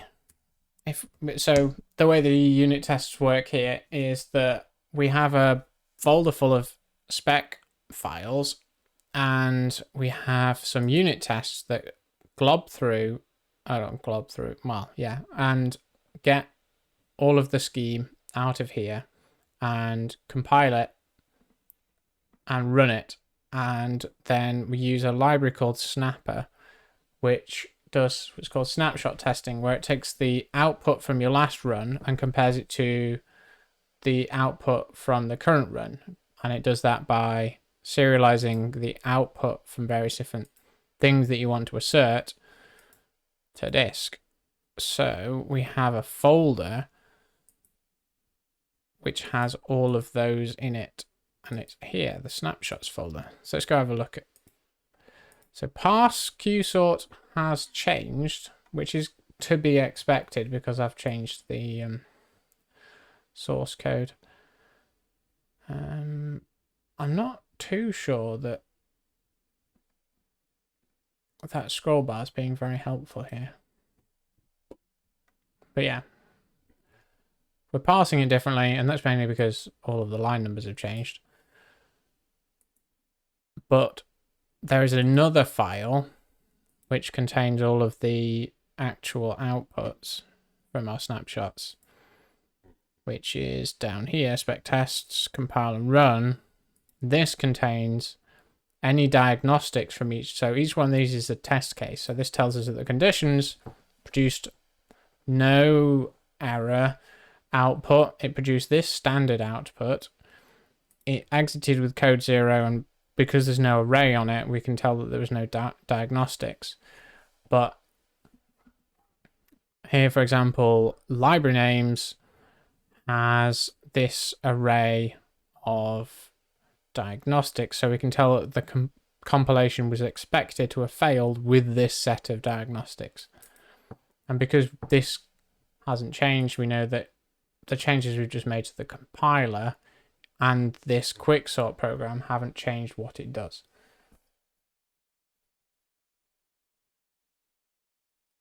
I am also a C# developer. So you're a C# developer, you're curious about F#, but one of your problems is that F#, what can F# do that C# can't? I mean, F#'s for functional programming, C# for object-oriented programming. They're both compiled down to the same stuff at the end of the day, so it's not like you can represent programs in one that you wouldn't be able to do in another. It's just a different way of thinking about the whole thing. So F# has a different set of... You can call all of the standard .NET things, which is what I'm doing in this compile, for example. Things like type, definition, and attribute and stuff are all classes from the monocessal library, which is written in C#. So I can use C# things, but I can also do things like, I've got things like this map library, which is the part of the standard library, which is kind of like a dictionary, but maps are the F# thing. You've got seek, which works like link, so seek's like an enumerable. So there's lots of things that you can do in both that's subtly different, but the thing that let's try and find an example of something that would be really elegant in F#, but not necessarily in C#. So, or you would do it differently. So if we have a look at the binder is responsible for walking syntax trees and turning them into bound expressions. So bound expression type here is can be one of any of these forms, but it can only be one of these forms. So when we call bind, bind?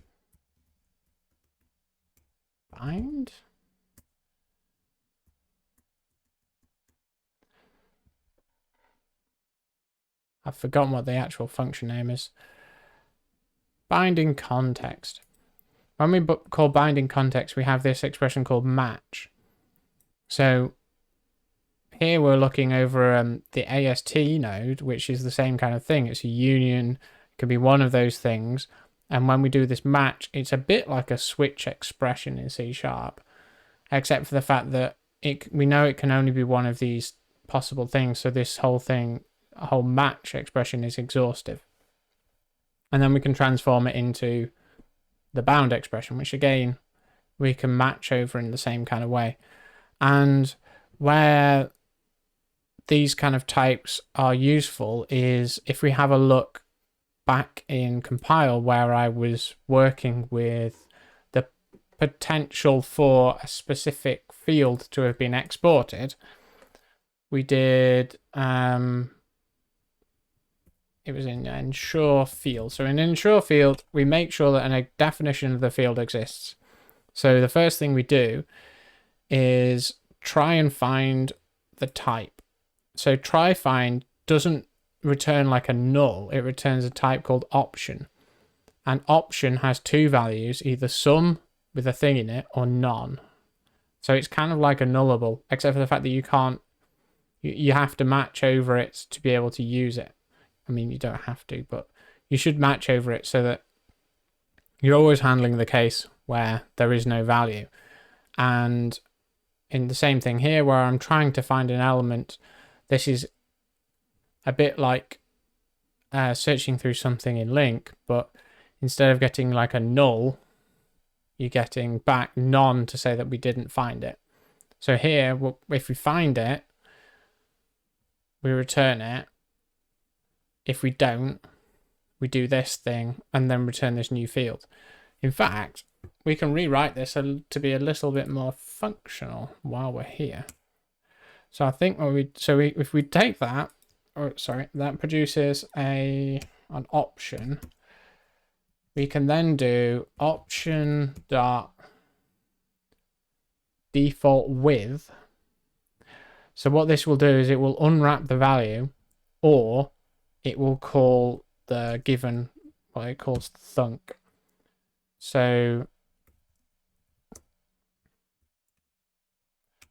that will be this.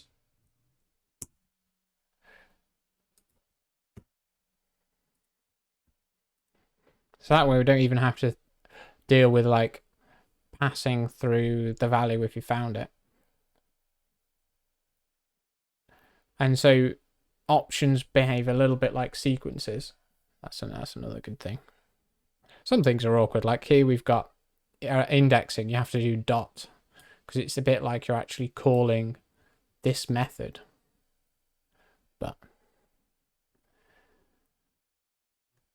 And pipelines are quite good. I'll see if I got one where it's yeah. So for example, here we've got a list of nodes, and then we turn it into a sequence, then reverse it, and then iter is like the for each extension method in LINQ. It basically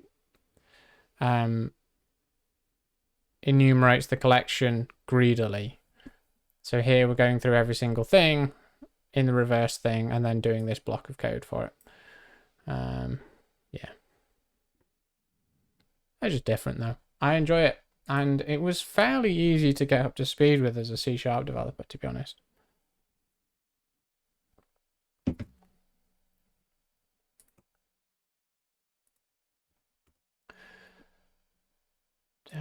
What have we got? So quick sort, yeah. Compile. Yeah.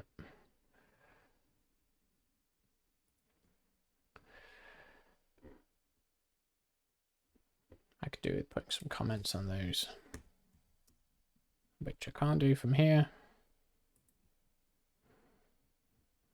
So this wants to be mark the given type with library name. adds there.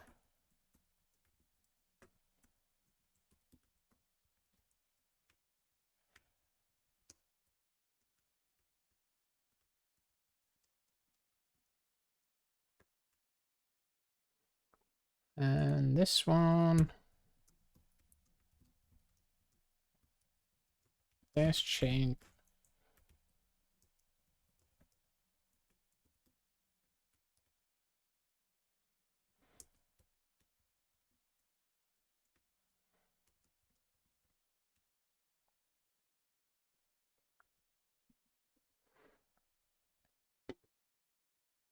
Okay, and let's commit that with add exported or tag exported library items.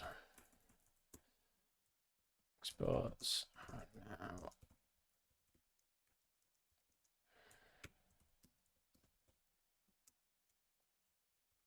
So the idea behind this attribute is that we can do some reflection and work out what to import from a library.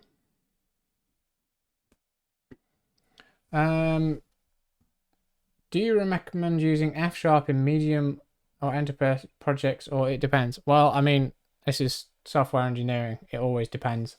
I think you should try it, and if you like it, use it.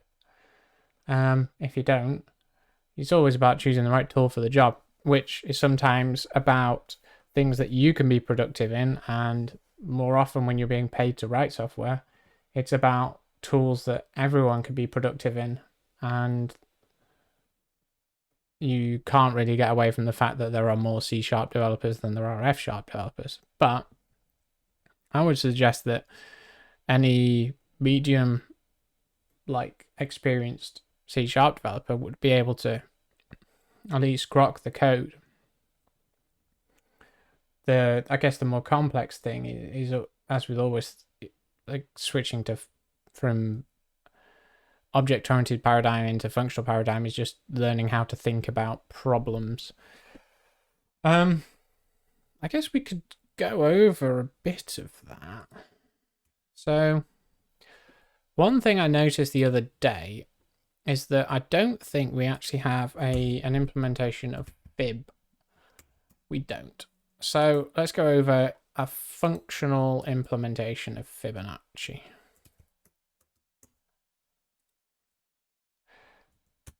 So fib n. So the idea here is we have the Fibonacci sequence, which starts off with 1, 1, then it goes 2, and then it goes 3, and then it goes, is it 5?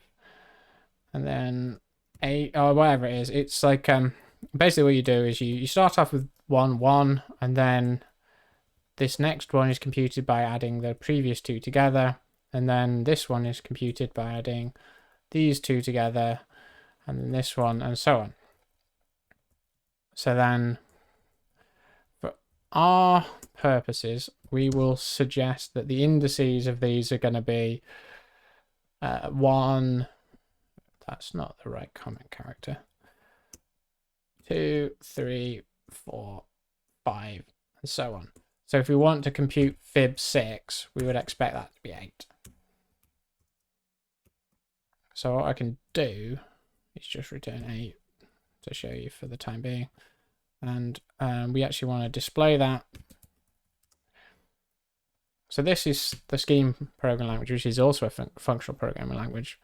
The way the scheme works is that if you want to apply a function to a value, you put the function first, and then you put the list of values after it.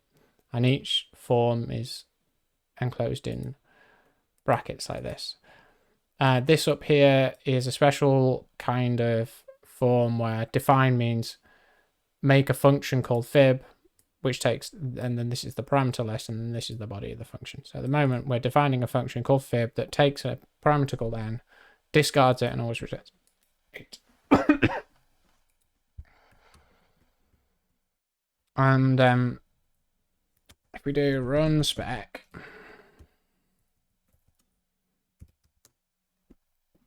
we should hopefully see this print out 8.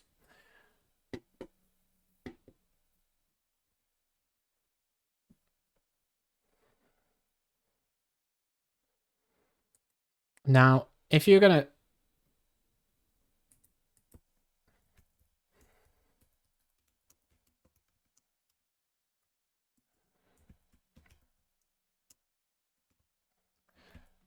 Well, that was fun.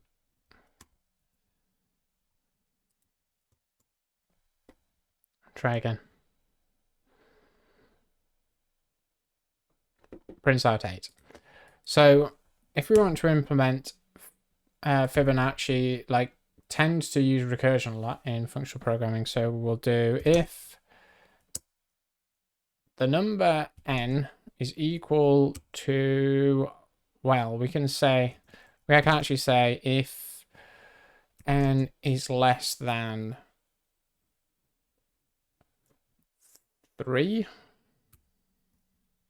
or less than or equal to 2. That's probably a better way of expressing it. So if n is less than or equal to 2, we can just return 1.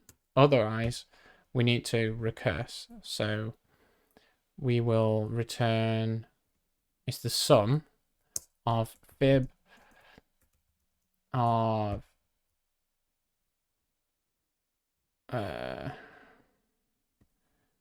it's the sum of the previous 2. So n minus 1, which is, so minus n1, and fib minus n2.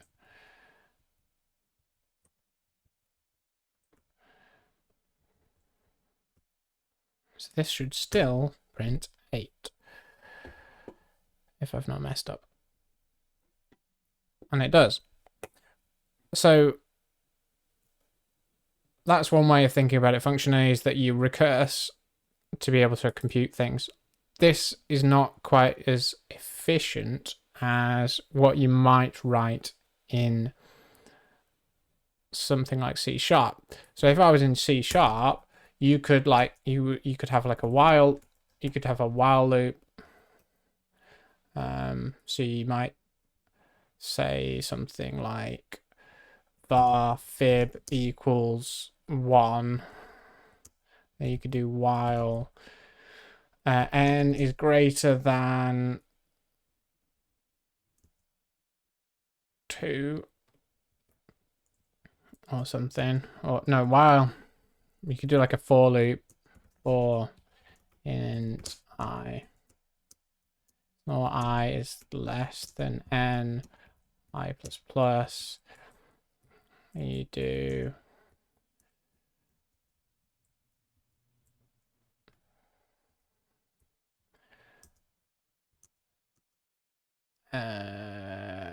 fib equals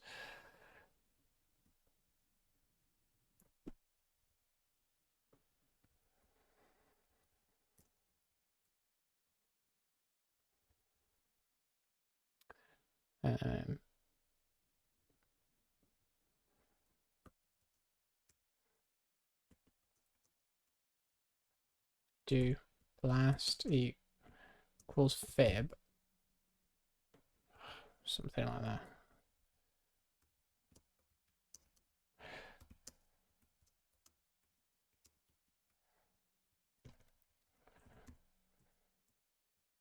You somewhere to stash the current one, and then you could do last equals fib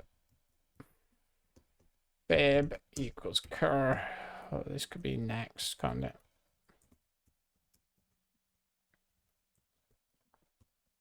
And then at the end you can just do return fib. I don't know if that is correct or off by 1 or whatever. But anyway, the idea is that you can loop. But looping isn't necessarily something you would do in a functional programming language. So if we're going to do that, what we're going to do is we're going to use a function. So we'll define fib helper, which takes an n, and it takes a, we'll call it last and current again. And then what we can do is we could say if, and then we'll move the whole body of the if inside.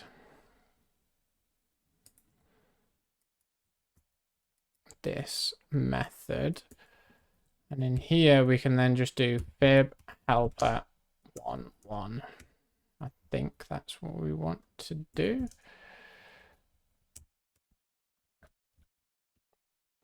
And then we say if n is less than 2, return current. Otherwise, do fib helper. And then we need to compute the new last value, which is going to be current. And the new next value, which is going to be current and last. I think I've done that right.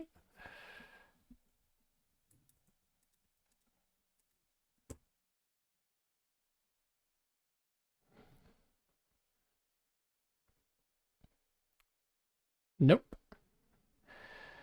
Expected exactly 3 arguments because we need to do minus n1.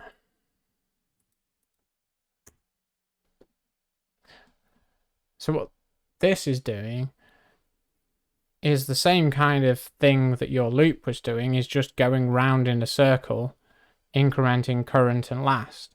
But the way we're doing it in functional programming is that we're recursively applying this function. And the special thing here is that fib helper is actually what's called a tail recursive function, because the last thing that we do in fib helper is call fib helper. So just like when you had your for each loop, every time you got to the bottom of the loop, you were jumping up to the top. Fib helper will do the same thing. It will, instead of actually calling the function, we will just be jumping back to the top of the function. So that means that hopefully we should be able to calculate bigger Fibonacci numbers. I don't know. I don't know what the 40th Fibonacci number is. That, apparently.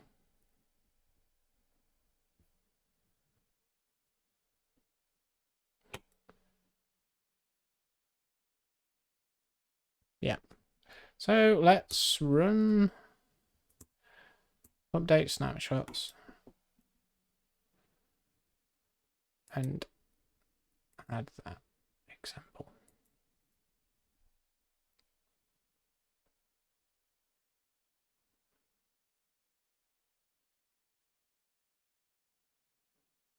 Update snapshots will generate brand new snapshots. So we've got a parse snapshot for it, and we've got a change to spec tests where we now actually see the output. Good. And we should commit that. And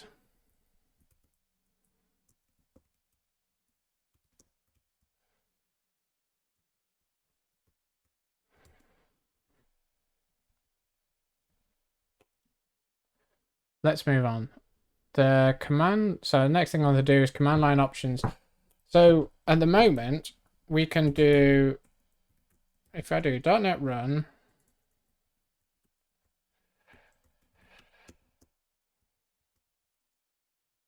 no, yes, no, .NET run project.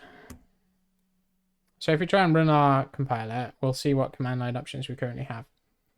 What we do at the moment is we support compiling an array of source files.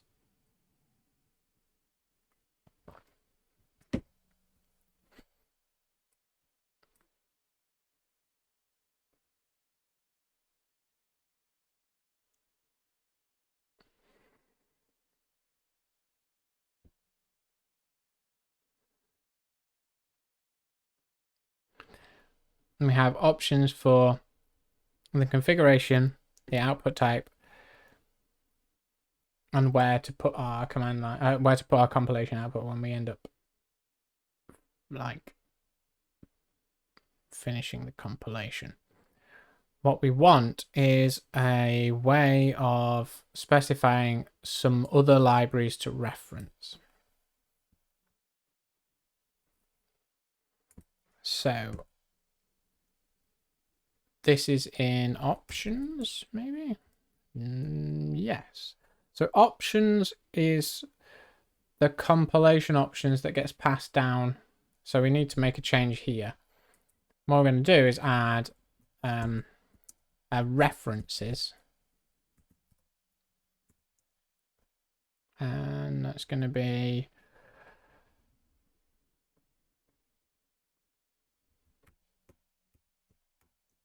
string list for the time being. We'll see whether or not we need to change that.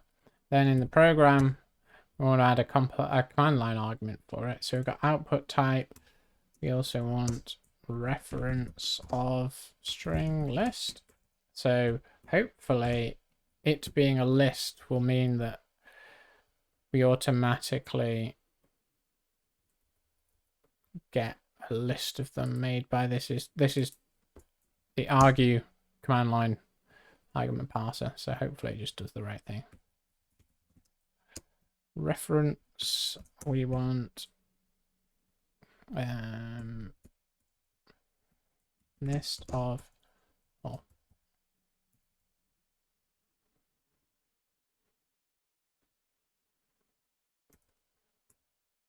compiled scheme should be uppercase here because it's a proper noun.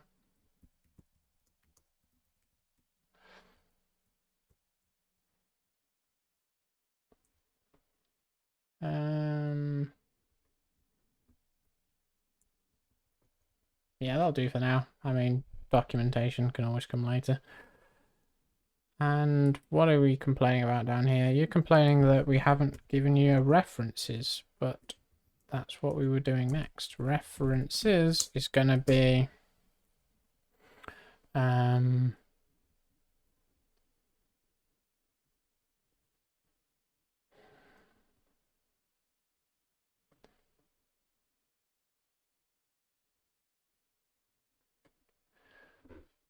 what we,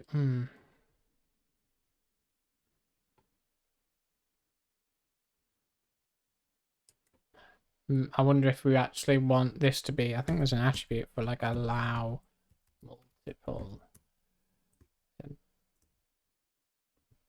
think we might want that just to be a single string.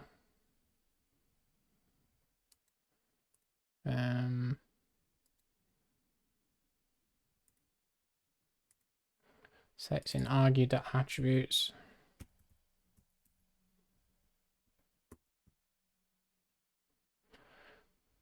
Alt command line.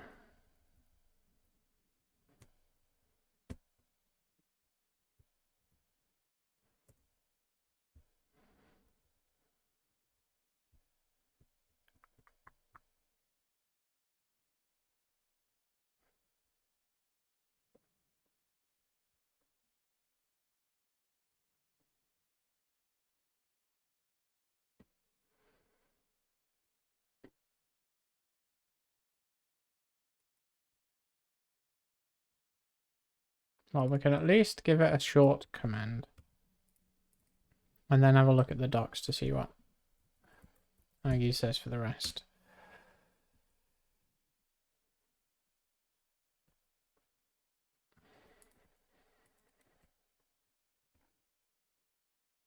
Then when we were building up these, we can say args dot. We don't want to try get. I think we want get results.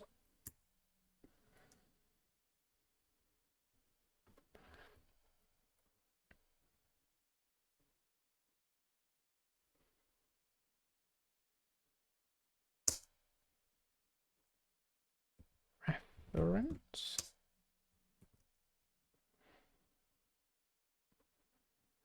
And then we'll map it. What is it?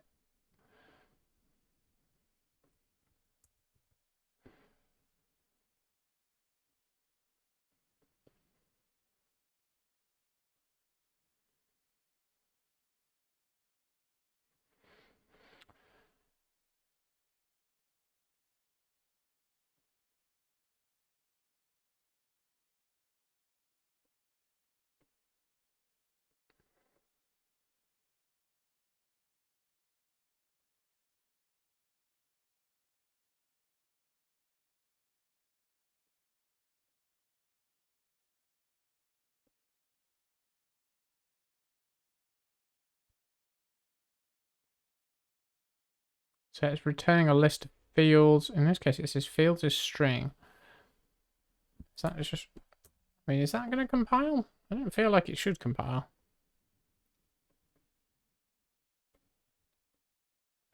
Although, the rest of them are unpacking them.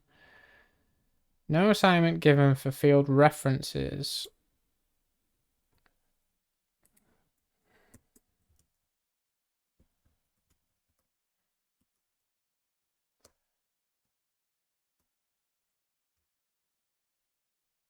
You don't get anything to play with at the REPL.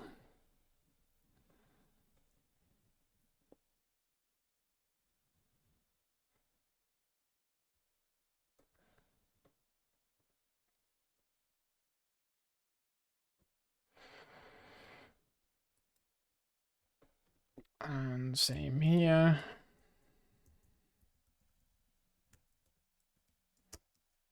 Don't get anything.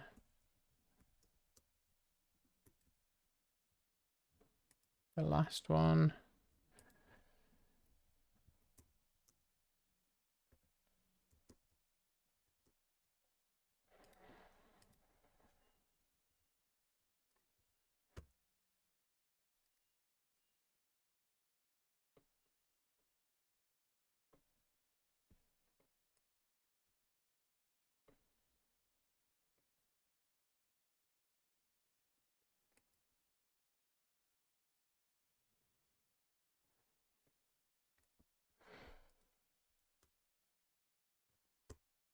So everything should still work. But now, if you run it from the command line, we should get an extra references thing.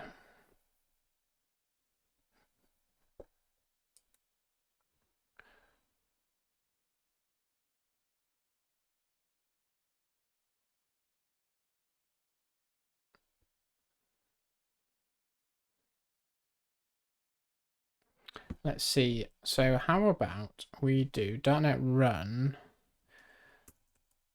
reference spec bin q sort dll spec bin lib capture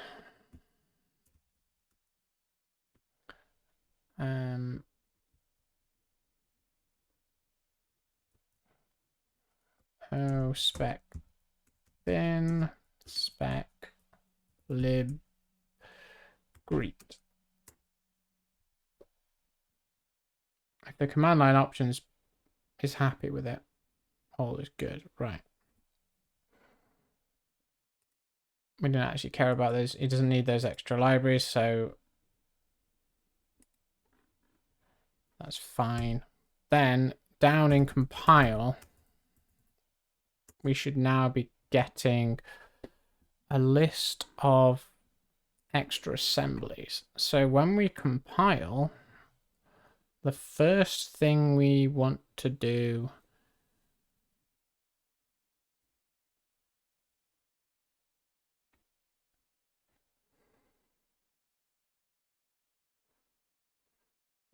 so we've got the symbols file.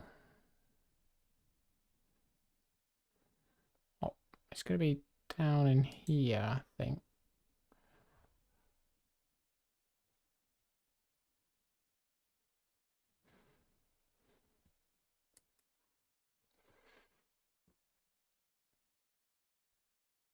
Yeah, so we got core libs.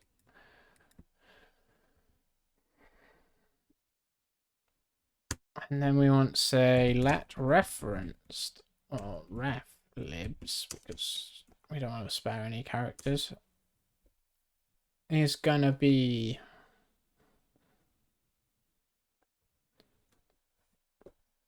list dot. What's this? Is this a sequence? Yeah. Well, list dot map built-ins dot load load referenced signatures And this wants to be list.concat or map. Then we'll end with ref libs being a list of lists.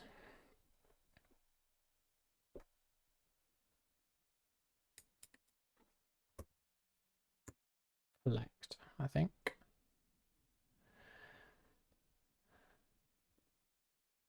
And then we can do list.append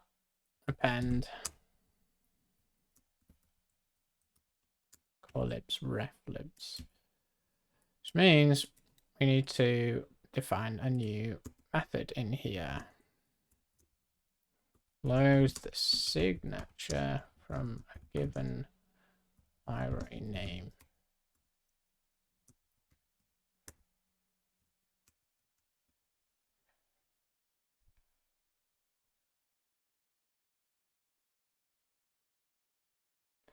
When you finish this project, will you develop another one using F#, or have you decided yet? I haven't decided yet. I mean, I usually end up having several different projects on the go at once, so I'm sure I will continue developing something. Might be a compiler. We'll find out. Let public load. Yeah, is it load reference? Yeah, because that's what we will. Name. And this is at the moment just going to return the empty list. But things should built-ins. Yeah, things should at least compile now.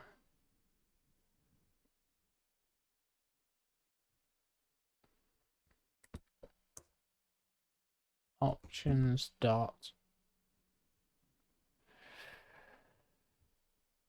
references.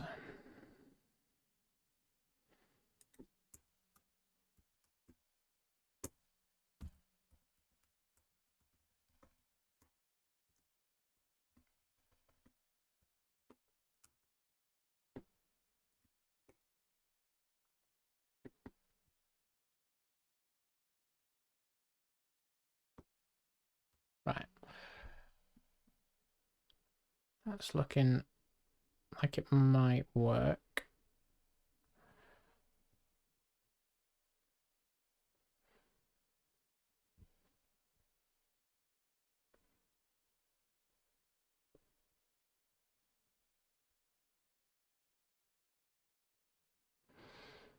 I'm just thinking about what happens if we fail to load these signatures. What we probably want to do is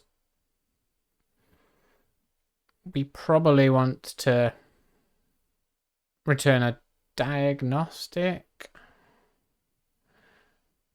I don't know. Do we have a C# compiler installed? No.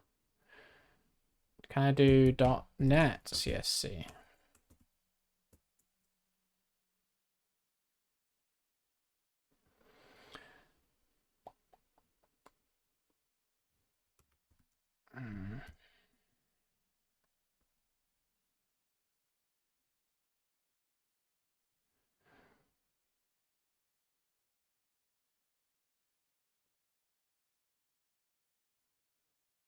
See, .NET is just a driver. I don't know if we actually have an executable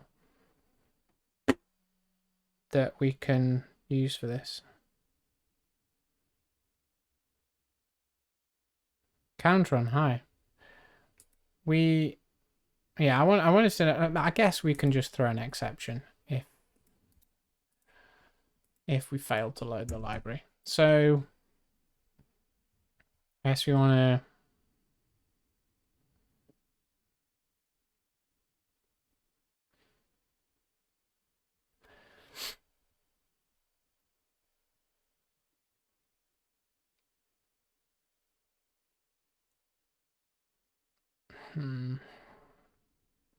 What do we want to do?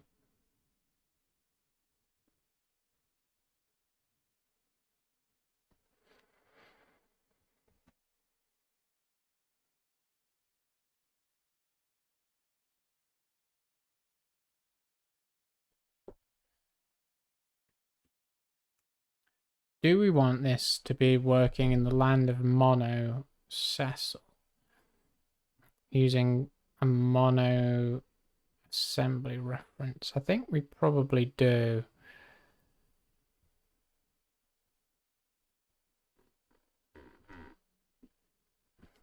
So I think that then let's have a look at how one does that. Oh no.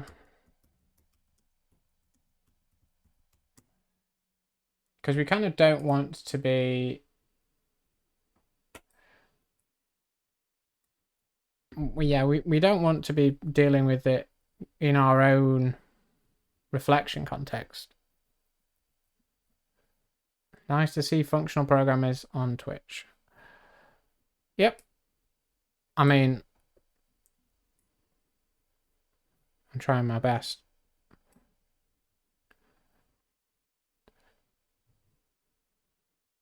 What do we... Yeah, so do you have any documentation? Yeah, we're gonna have to go to the GitHub page, aren't we? And there's a wiki. What is it? Is it Cecil.p? It's just a list of the... And it's an outdated list as well because we're actually at 11.4. I say we, not in this project. It needs updating. That's one of the... What are you building? I am building a compiler for the scheme programming language. So the idea is that we take things like this, qsort, and we compile it into stuff that looks like, he searches, this, which is .NET IL. Well, this is actually decompiled .NET IL. And then when we want to run it, we can do... it does actually execute just with .NET run.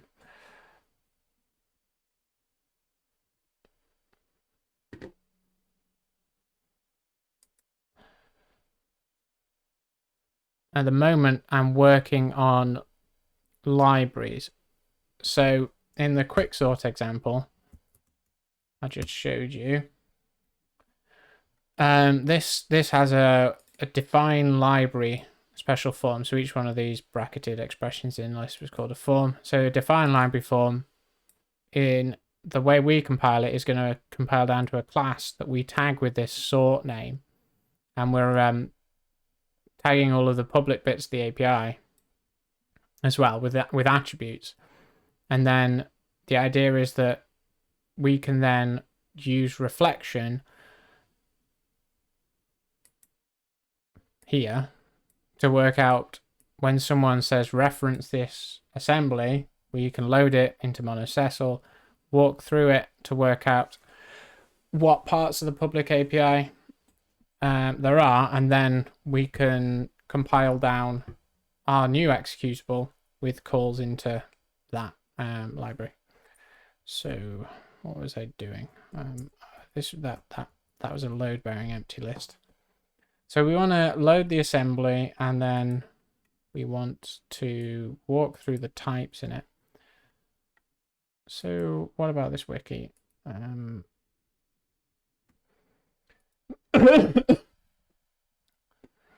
Oh dear.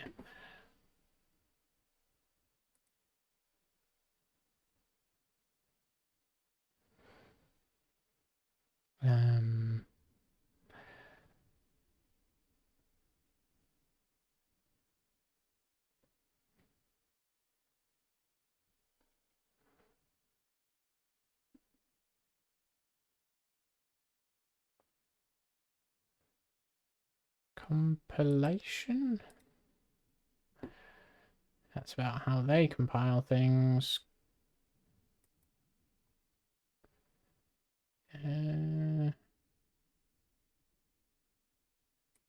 FAQ. I've been here already.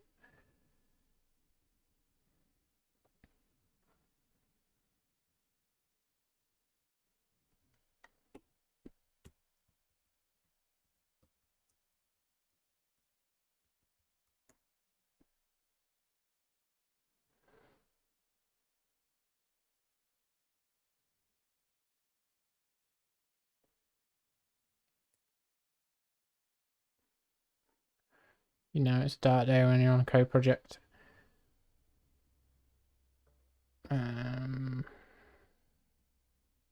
Not seeing any actual code though.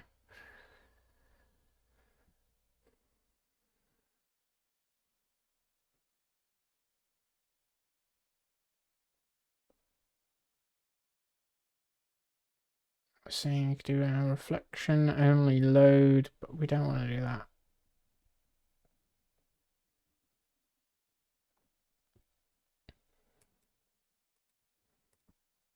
So what do we have? We have mono.cecil.assembly.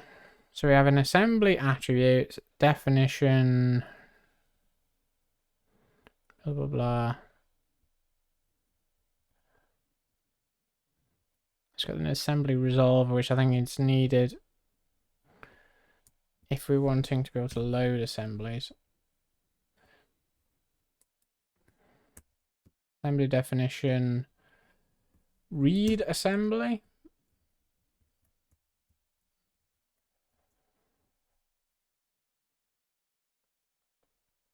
File name, sure.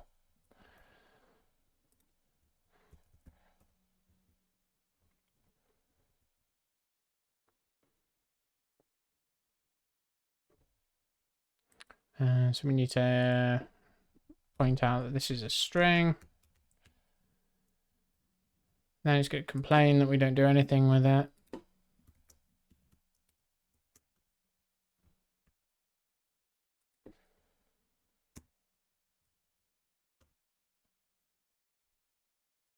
Let's debug. And I'm I'm going to want to do this a few times, so I'm going to go and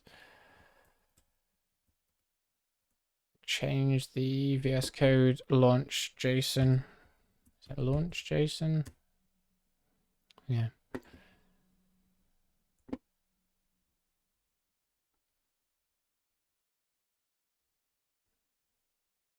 So we've got Feersum compile. This is what we want.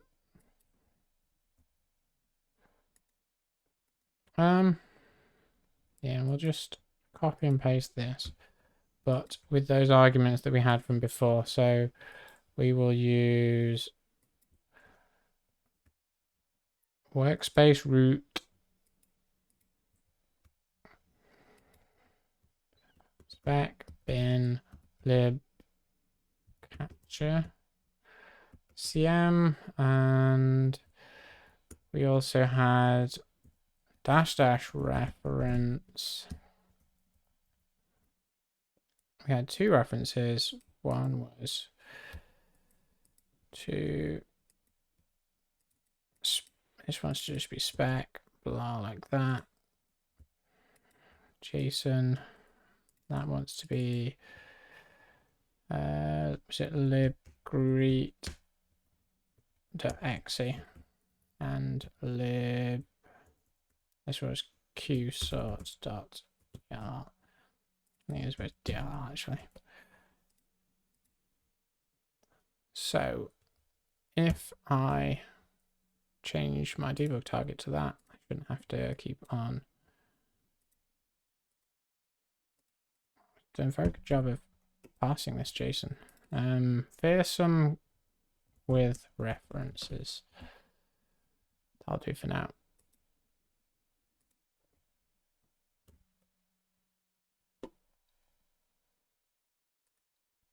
And then we want to go into built-ins. No. The F# bit. Yeah, we've got a breakpoint.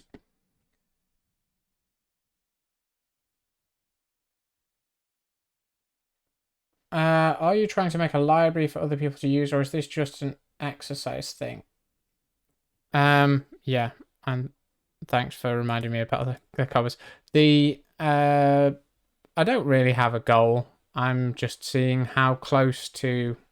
So the Scheme programming language has a specification. At the moment, it's R7RS, which is the 7th revision of the Scheme specification. So I'm just seeing how close I can get to that language specification and how much more of it I can compile. I would like to get to the point where, well, short-term goals would be a .NET tool that you can install and run. The current build doesn't seem to work for some reason relating to Windows registry stuff, which is odd because I'm on Linux. So if I do like .NET tool install Feersum, it will install, but then when you do Feersum scheme, complaints. If you run it locally, it's fine. So something's up with the way that the .NET Tools package. It would also be nice to be able to create an MS Build SDK for this, so that every project in .NET, like here's an F# project, and it has the extension fsproj, and it's basically just an XML file, and it has this SDK equals.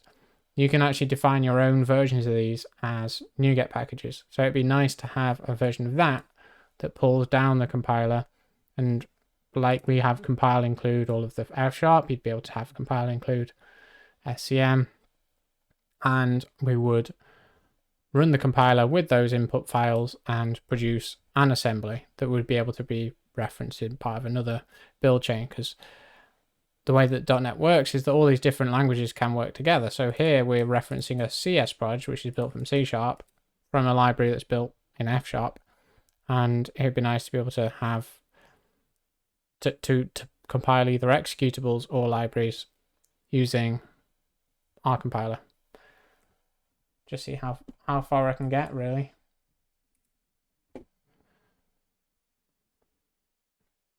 Part of it is just like working on these things, like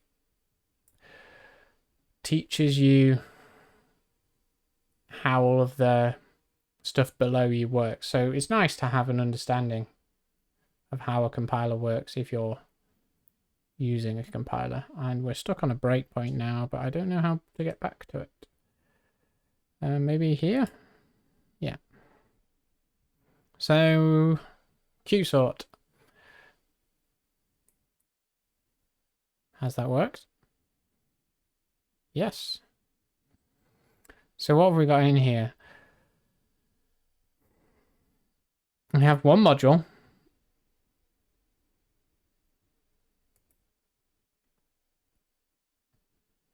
And in the module we have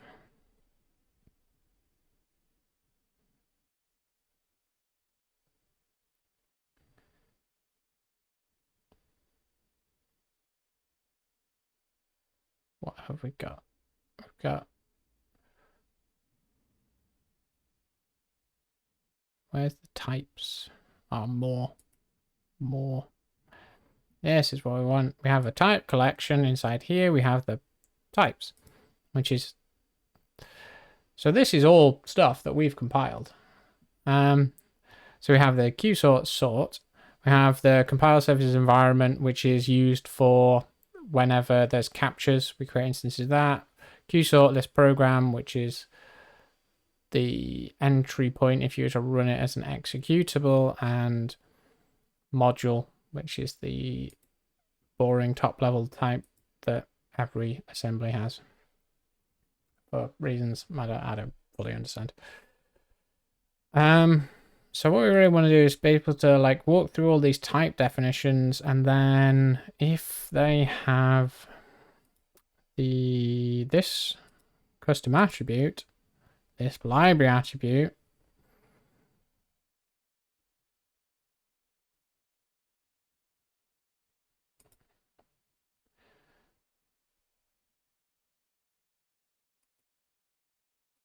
we would say the value is sort.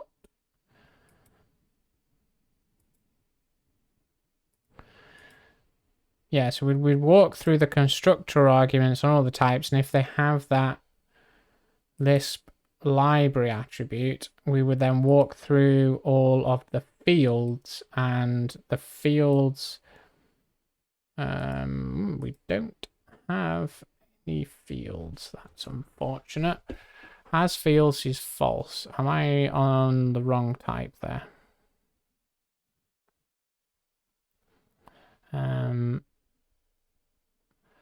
Let's try just putting it in the debug console here. Asm main module types. That. Identifier expected.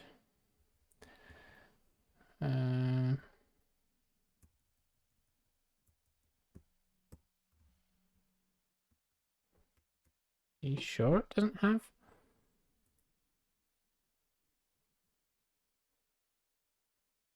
Yeah, so it's got modules.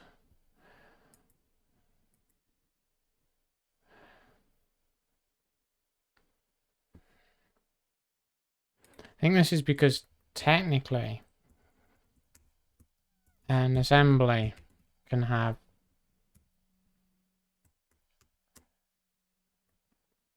can be split across more than one file. So modules, types, it was the fourth one.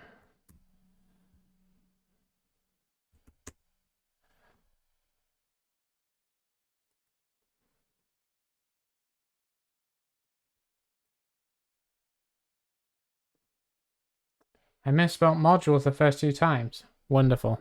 That's probably why it wasn't working.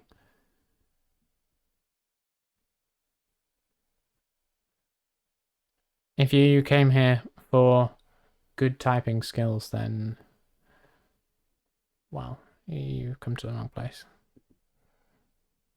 I do try and read through all the stuff afterwards and fix up any typos, but yeah, I definitely don't notice them as I go along.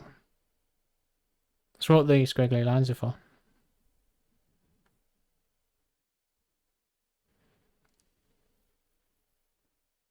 Why don't we have any fields here? Oh, we do have fields. Okay, I was just looking at the wrong type earlier.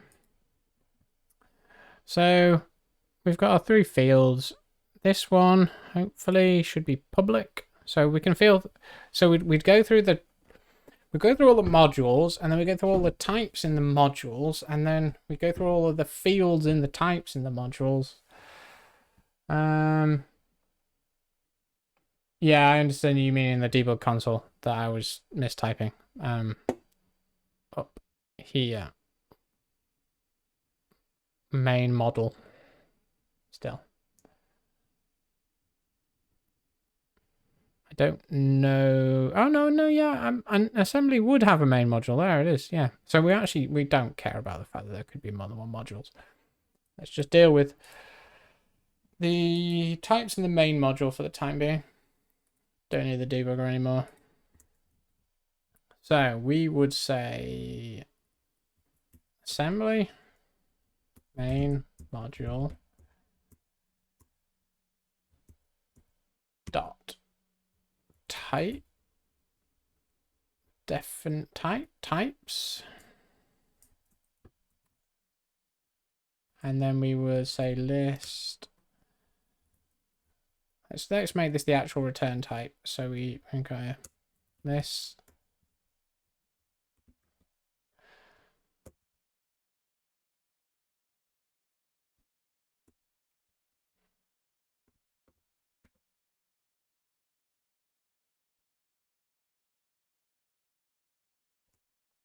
So we want to list.choose because not all of the types are going to be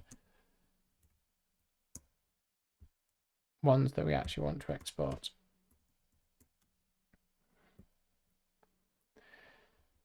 If it is a type,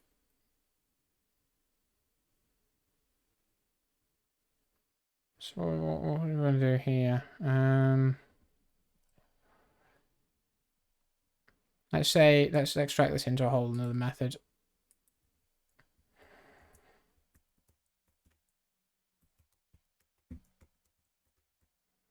And try get.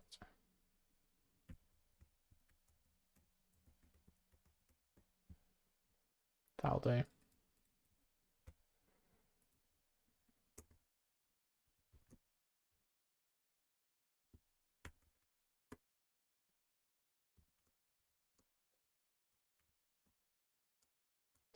And this is going to work by... That's still going to be the...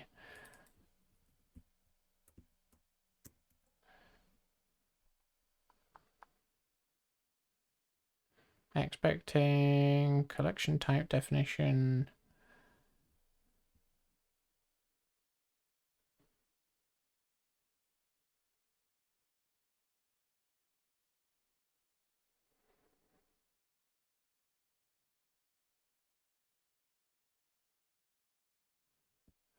Why is it expecting a collection of type definition?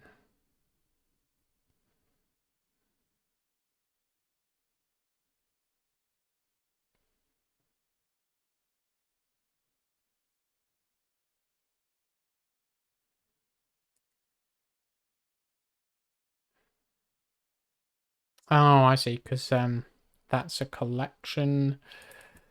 Could you seek.choose? Hopefully it's enumerable. It is, and then that becomes a sequence of something. I need a list of seek. So what we're going to do here is we're going to say if tied up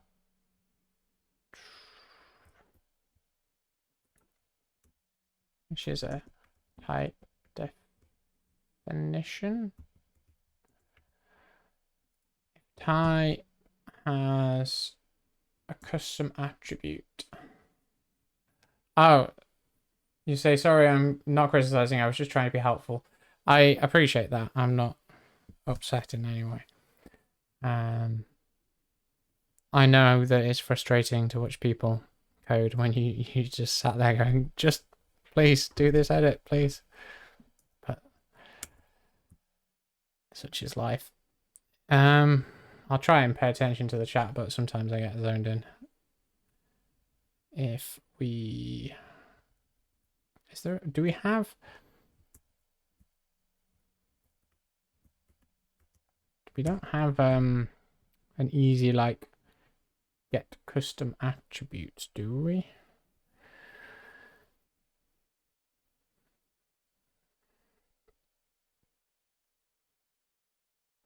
Because this isn't a real, like, reflection assembly, so we're just going to have to loop through the custom attributes. Tied up custom attributes. So we'd have to say...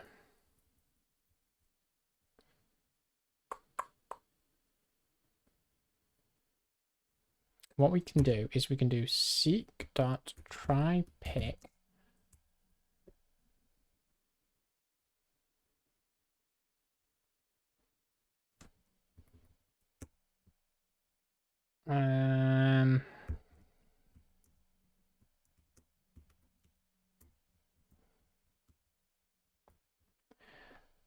So we'll take all of the custom attributes and pick out the one where, well, what do we want? To dot.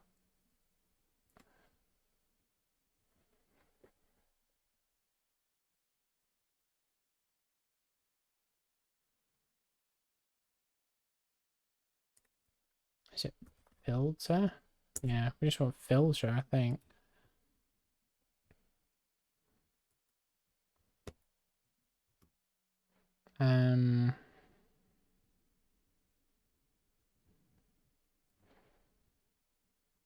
Attribute. No.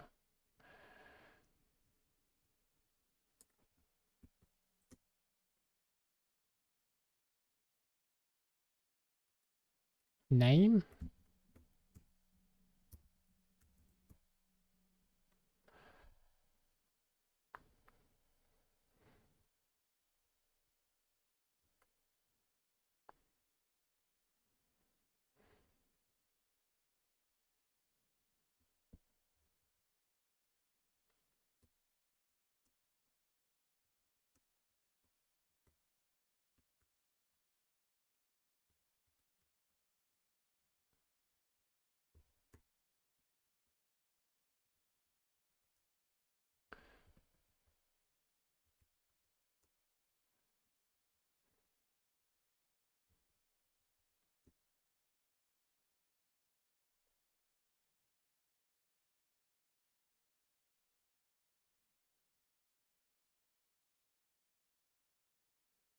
So we get a sequence of custom attributes.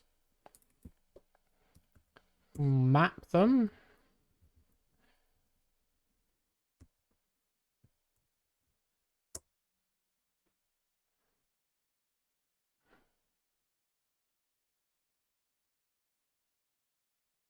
Now, that's why I was going to do pick before. Because if we do pick here, we can take the attribute and we can say if the name is Lisp library,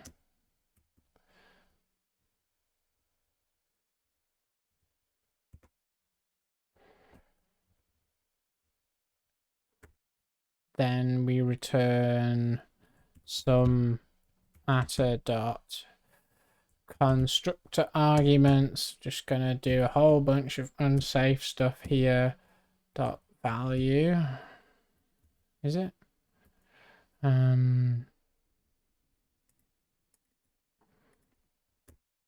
Else none. And then down here we're getting given the name, hopefully.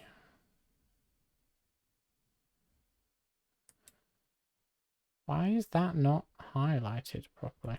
I've done something bad syntactically, doubtless. Missing function body.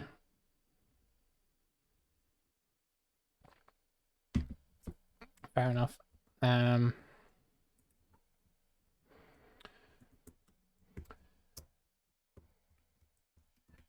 Library name equals string dot split. I think we put dollars in it.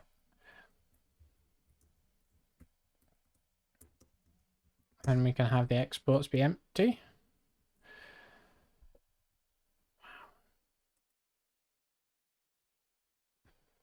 Takes a type definition and produces a sequence of library signatures. Yes.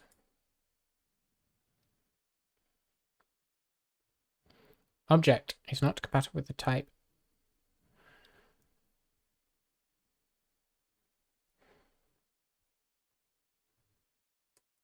I really don't understand.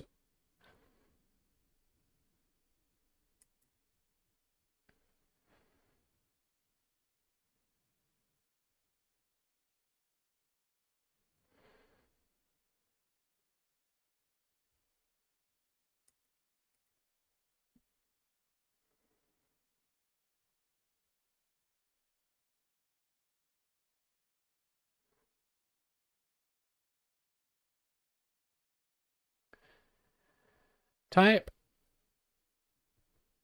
Expecting. Okay, so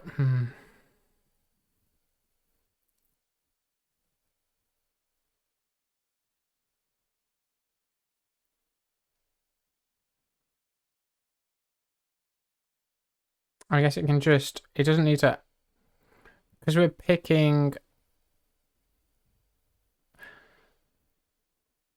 Oh, yes.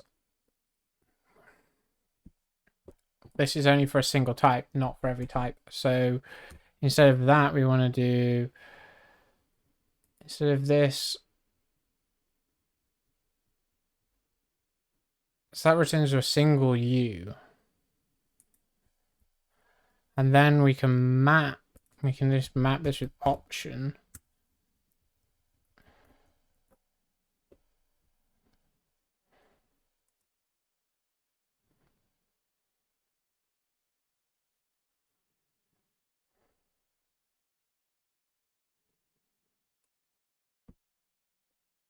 Maybe?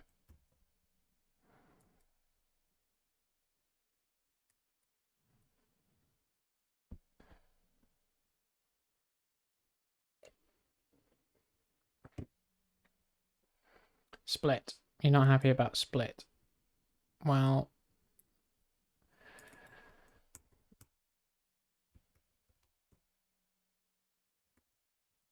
string dot so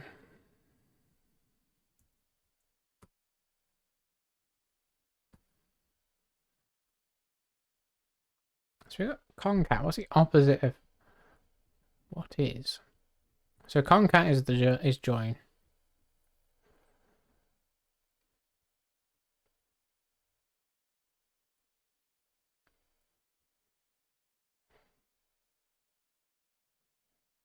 Is it on like char instead?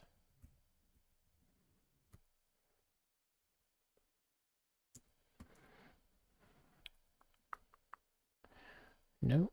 Do I need an instance of the string? So do I do like a dot split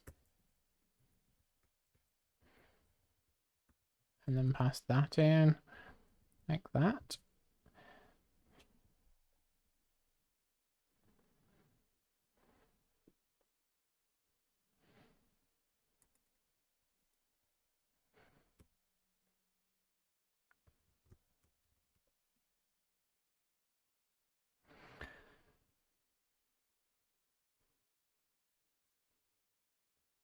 Map f input evaluates to match input with non sum fx. Okay. Are you telling me that that's a bad thing?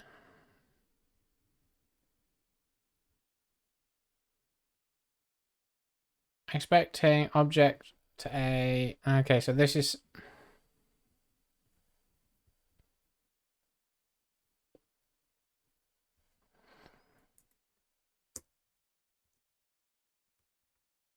Do I need to cast it to string?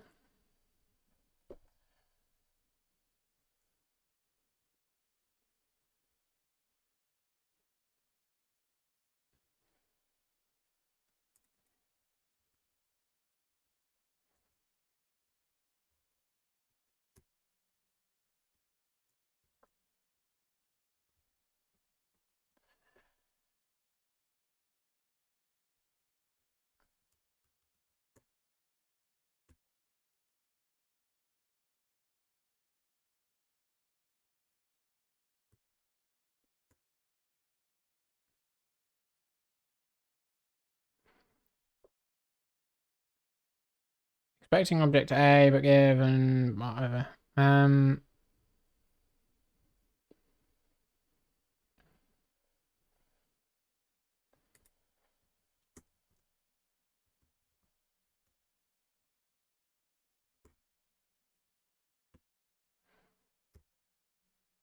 on. Positive thinking.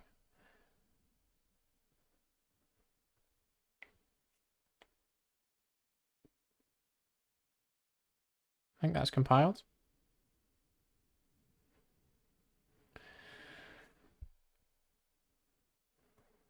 So let's run that debug again and see what we end up with. So hopefully we should end up with two separate library signatures with an empty exports list, because our exports list, let's actually go one level further up. We can just put a breakpoint. No. Okay, you can't put a breakpoint there. Because it's not real. So yeah, I guess.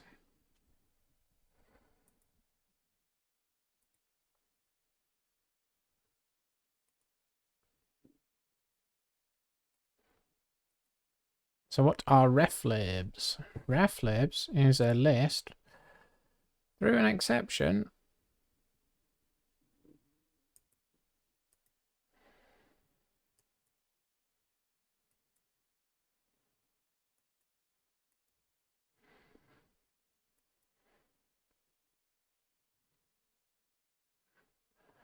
What is it saying? The input list was empty.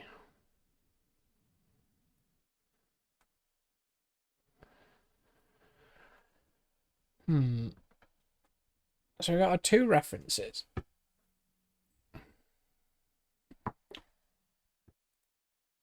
Let's restart.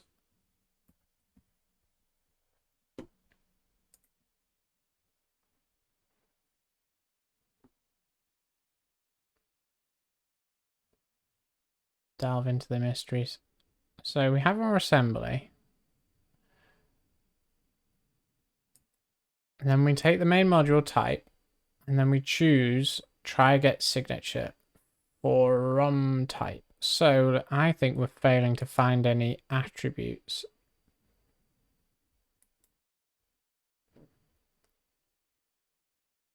Lisp library attribute.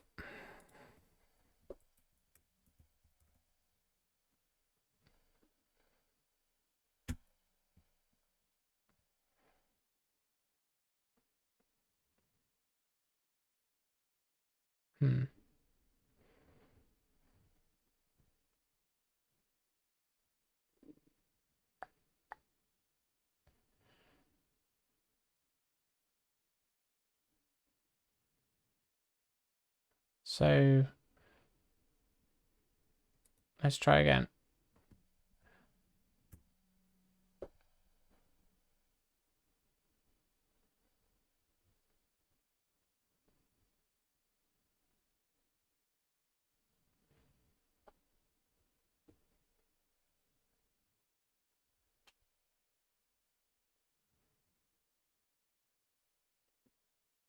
Now I'm going to optimistically step out. Oh, yeah, more breakpoints. Okay, so that's now returning something. And we'll just step out of that.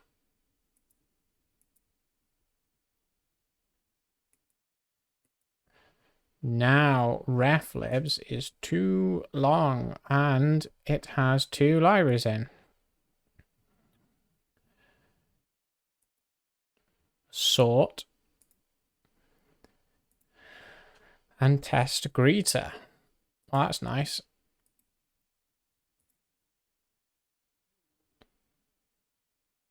Now we just need to pick all of the exports out. So that would be back in, let's just close some, if not all of these tabs. Close others. So we've got try get signature from type. We probably want let private try get exports or something. Let's just say it's just going to be get exports.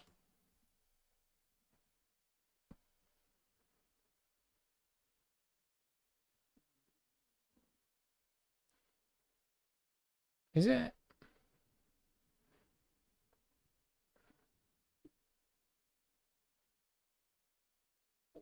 Yeah, sure. Why not? It's going to take a tie. And which is a type definition.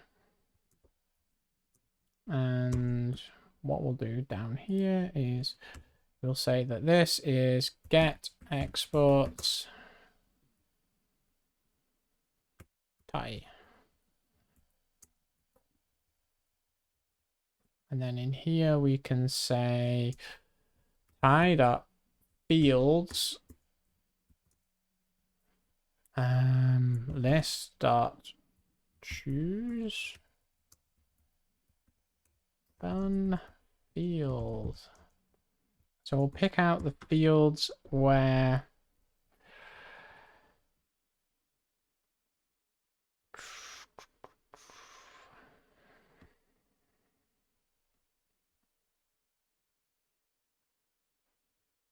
that's going to be a seek.choose, isn't it? Because it's a collection, not an F# list. So we'll peek. Well, we've got fields, which is the field definition.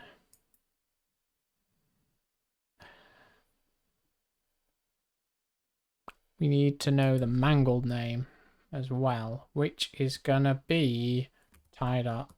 Oh, we got the type, so we're all good. So in here,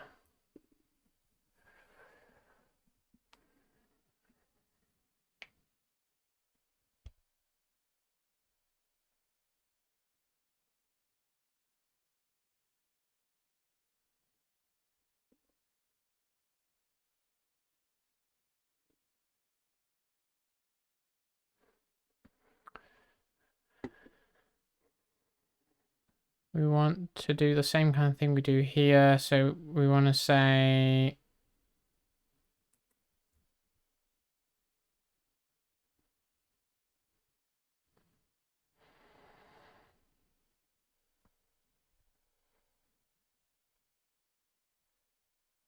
field dot custom attributes seek dot try pick fun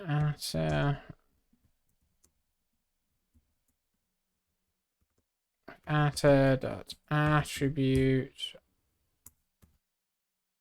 name.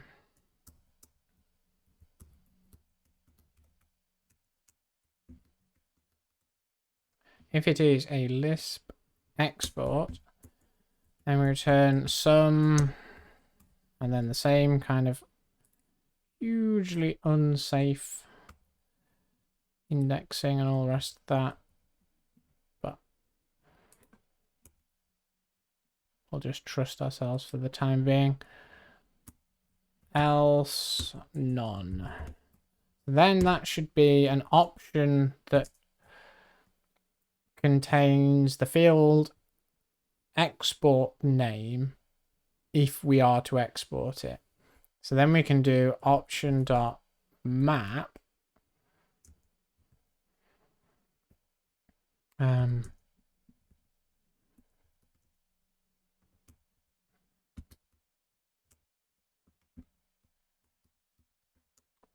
the external name we produce. So we need something. So get exports is supposed to be producing a list of string something pairs. So this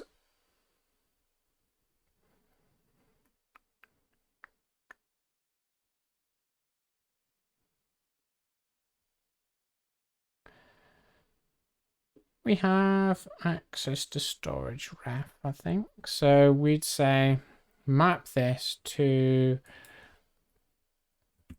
storage ref. Oh, it'd be a pair of extern name storage ref global tie dot name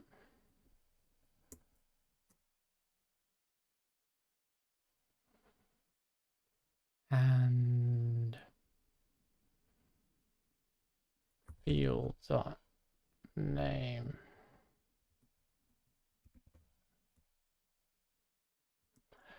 Trying to decide whether or not this wants to be the full name of the type. I don't know why it wouldn't be, just to be extra safe.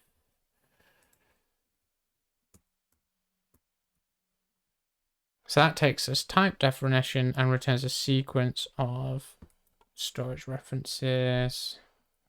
And we can just have this turn it into a list for us. It's internal list of seek. So now we rerun the debugger. Get rid of this. Get rid of this. And actually, let's put it back quick.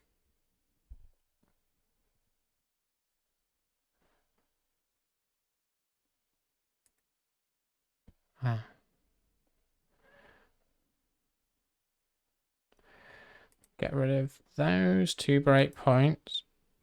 Do we have third breakpoint, which is in the right place? We do. So let's just F5 and hope for the best.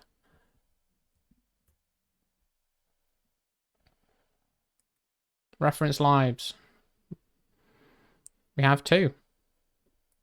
Test greeter has no exports.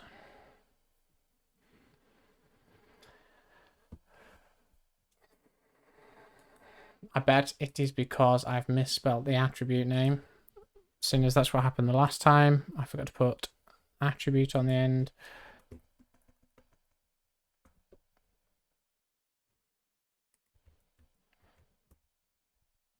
Come on. This one should work, right?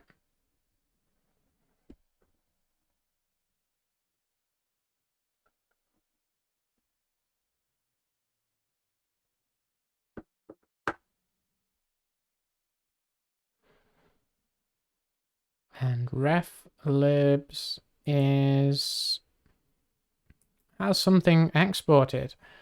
We have a global lib greet test greeter greet.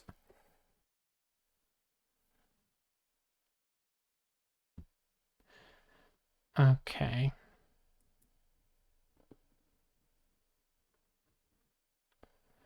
So I guess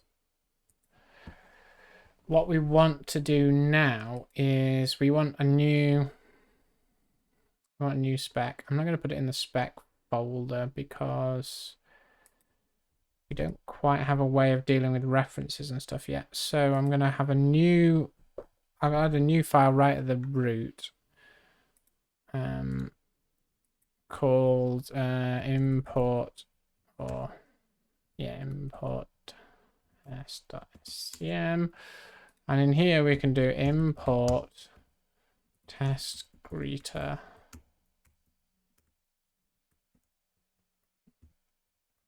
and then I can do greet, and then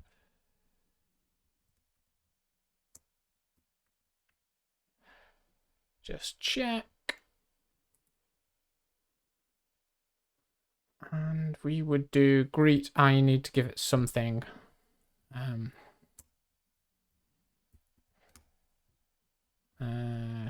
Which.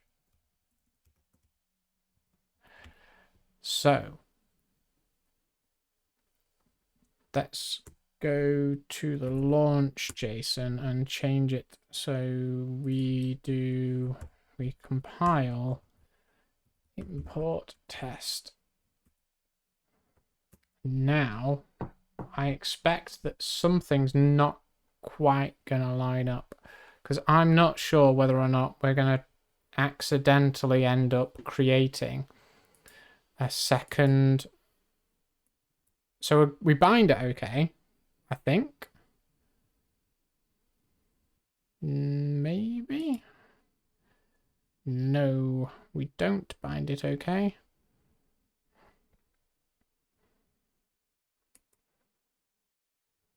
Reference to undefined symbol greet.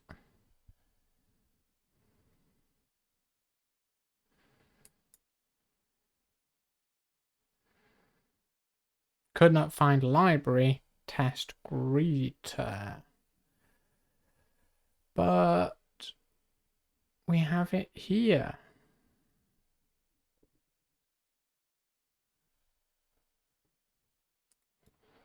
In our ref libs.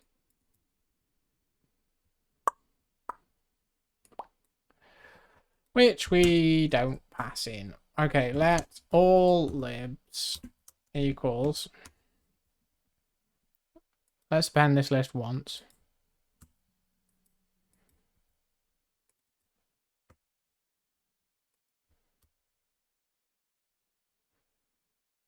And there we go.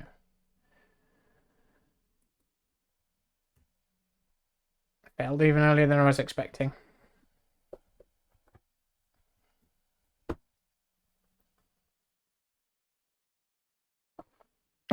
That coffee continues to be very cold.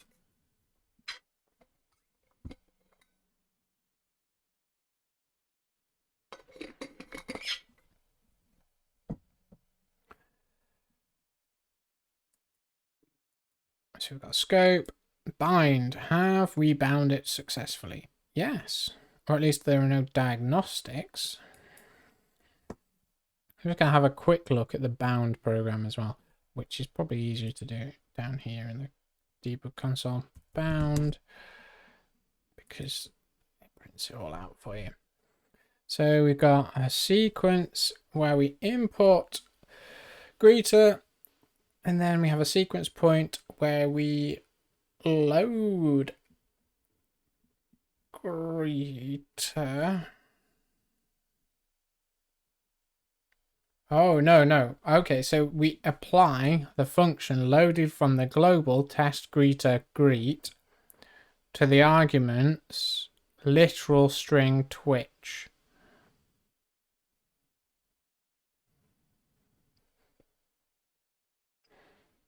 So let's see how that's lowered.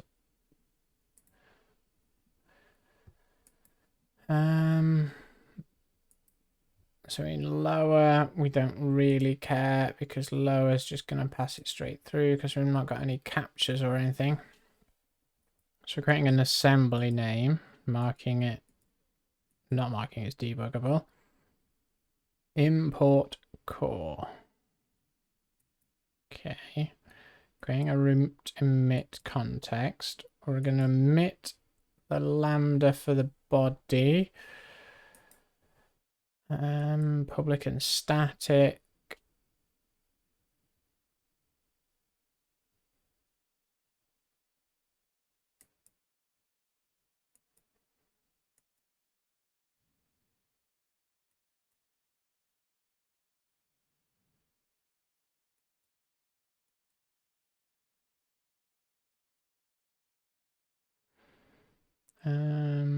Creating another context to bind the root in. We don't have any environment to load.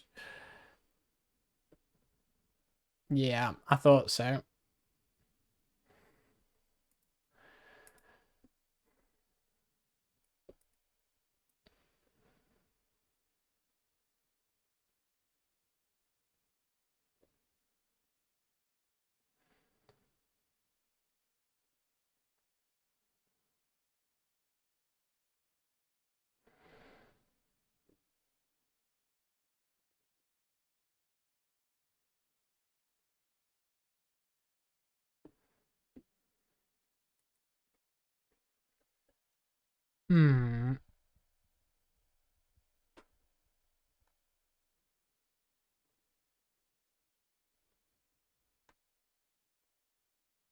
So we need to return a field definition.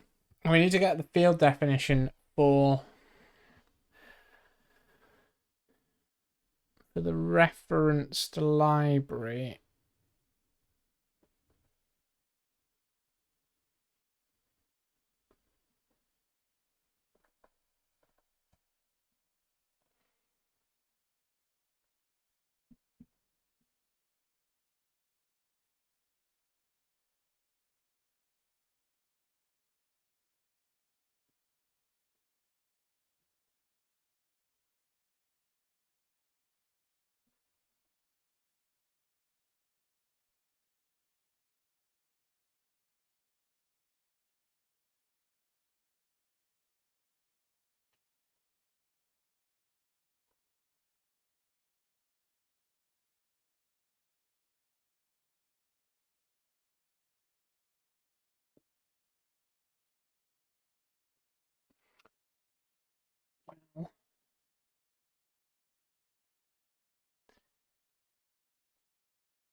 And kind of just, we just need to build up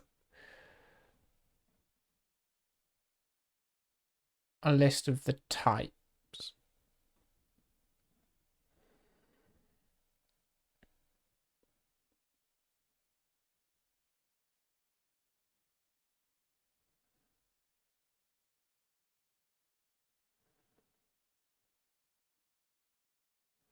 So try get signature from type.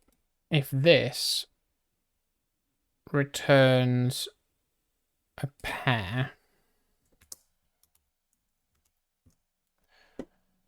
this returns a pair, then load references returns a list of pairs of, then in compile down here, we can take the references, collect it. So it's going to be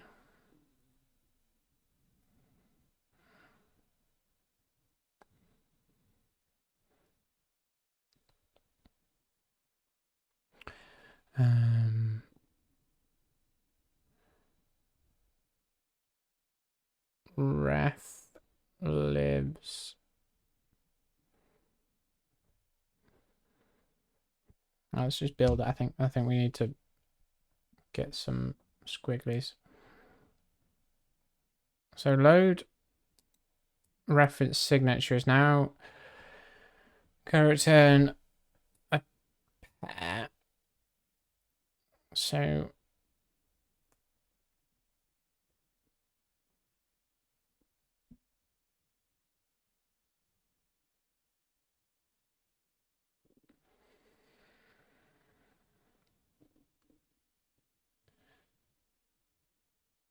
ref libs,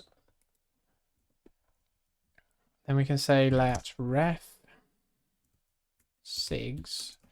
So the reference signatures are going to be this dot map fun, discard that, take the second.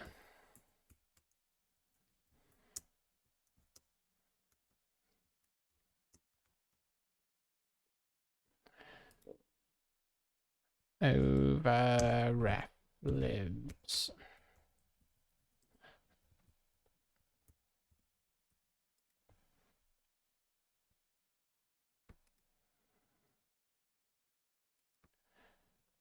Okay. And then we can use ref sigs here. And then when we do emit,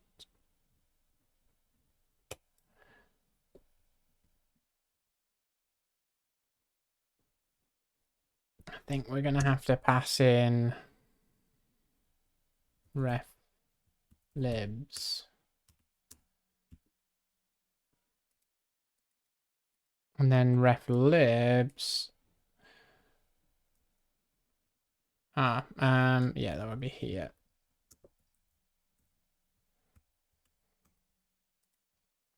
So we create those.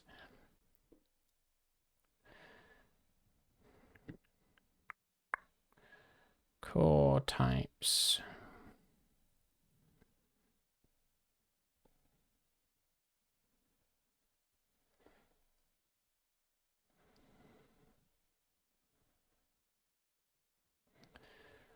Bound mangled name program type.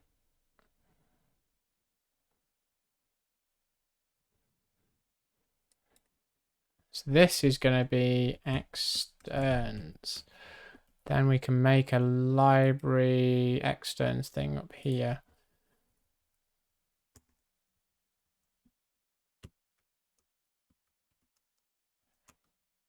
It's going to be ref libs.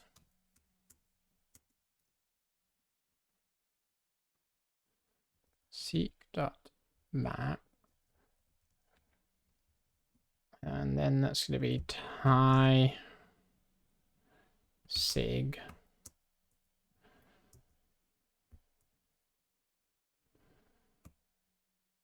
And I think what we're going to do here is we're probably going to discard the signature and then say turn it into tie dot full name tie, then do map of seek.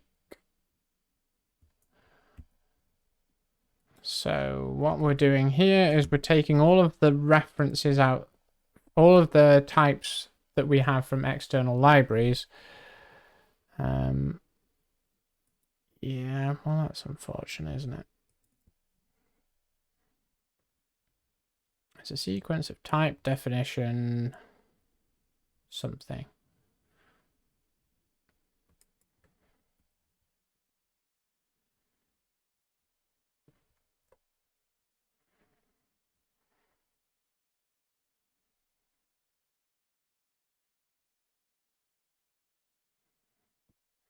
Unexpected keyword seek.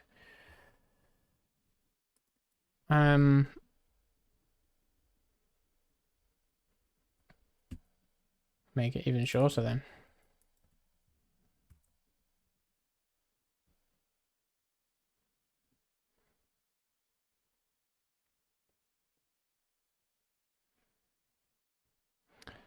Object. Well, I mean, here's a type definition.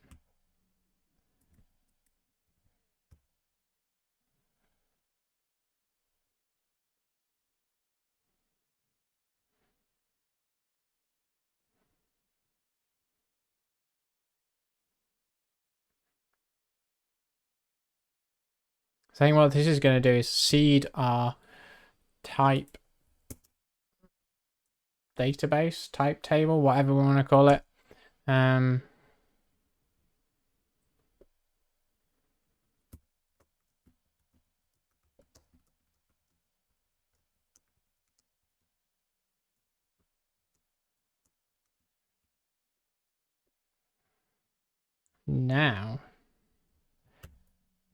Now if we run the compiler, might end up with fewer exceptions.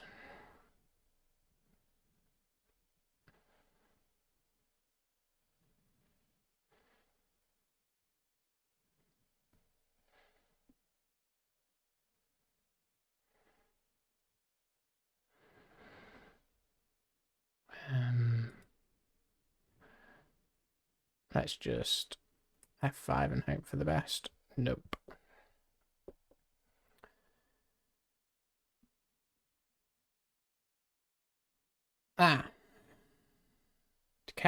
Declared in another module and needs to be imported. There's some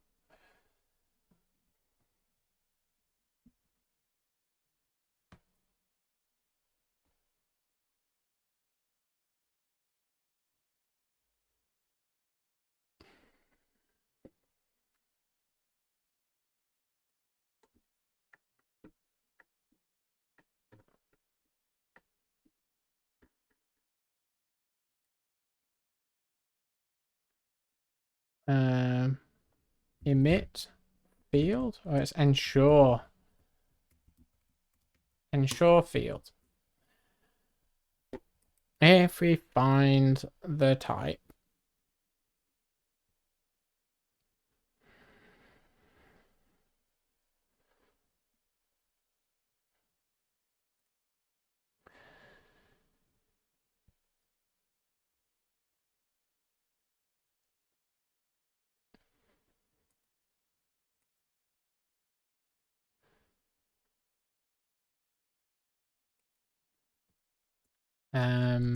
we just map this with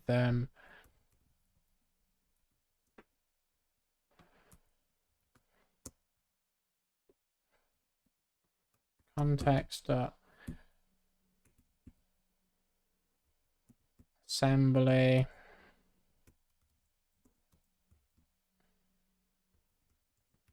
import reference.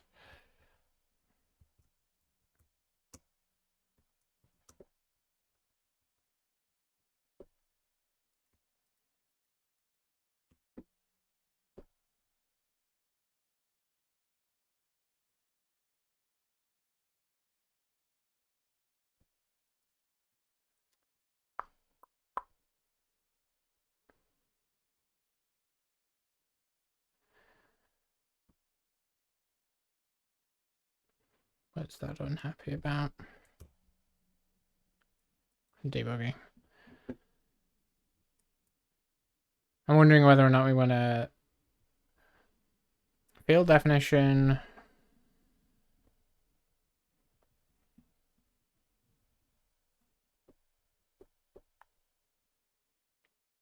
Oh, it's not. It's not a field. It's not an option there, is it? What we probably wanted to do with that is map it before we knew that it didn't exist. Because if it does exist, we want to import it. If it doesn't exist, we stub out a field for it.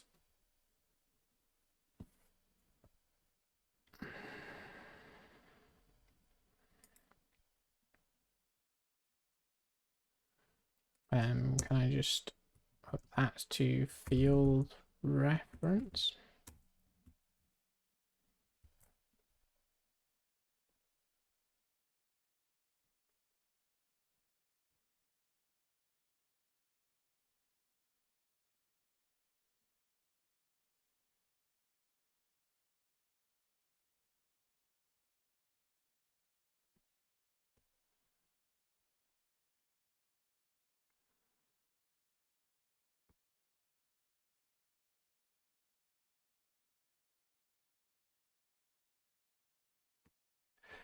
Incredible.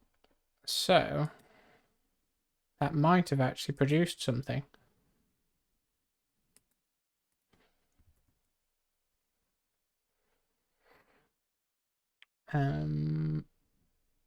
So ls spec bin. And what did we call it?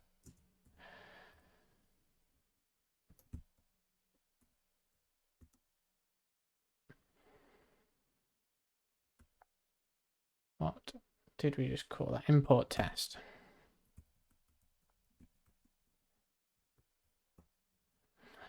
No, I want to find any of them. Right. So can I do?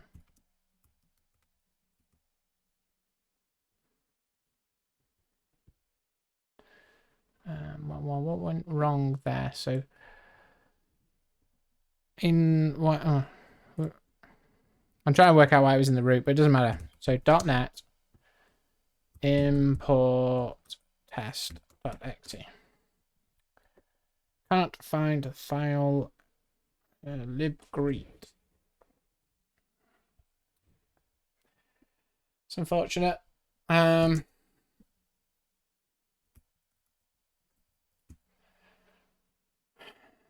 just emit it into the right place. exe import test runtime config. So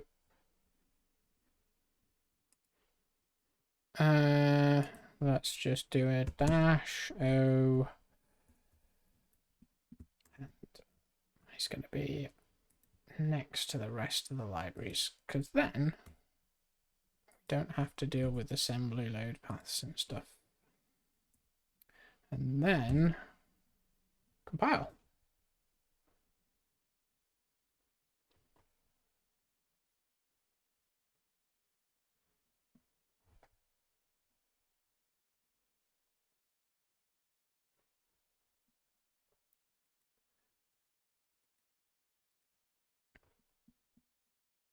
.NET spec bin import test. It's a DLL now, great. Nope. Script body object reference not set.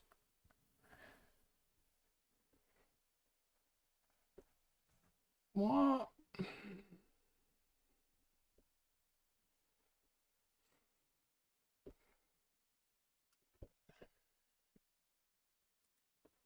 Whose object reference?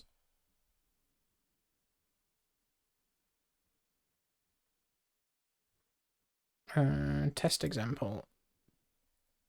Would like to debug spec bin import test.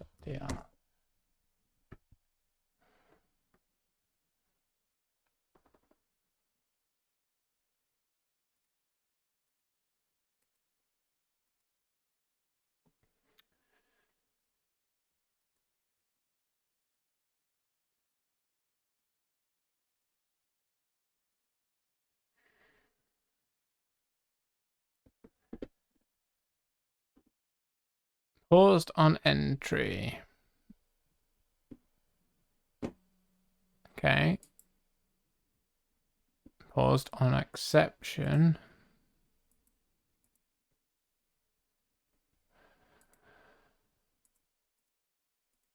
Null reference.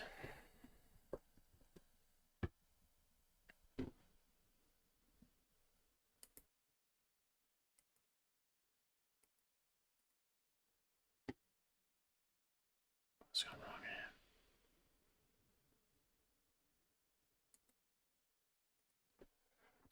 First things first, let's just git clean everything.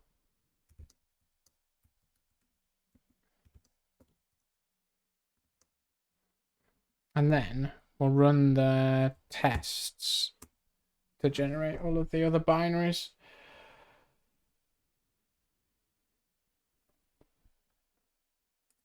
We have actually done command line options.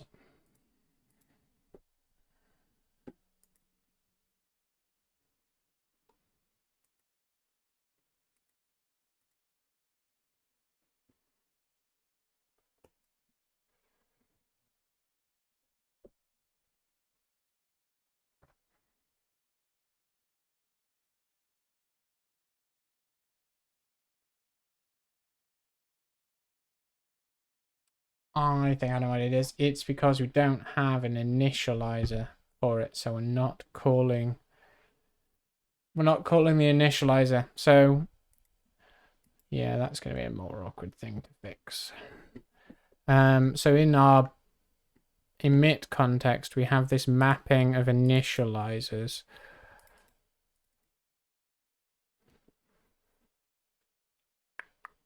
So I guess we just want to kind of like find the one that's called script body or lambda library body. Just hack it a little bit now. That's going to be in. It was just in the root emit, wasn't it? So we have exports.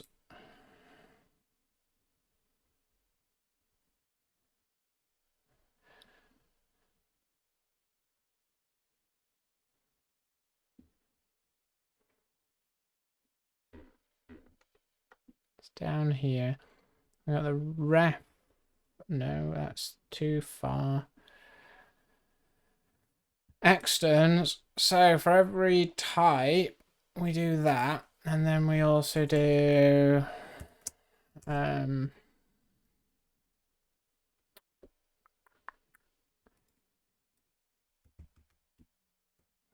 inits. It's going to be the same. It's going to be ref libs seek dot map fun type definition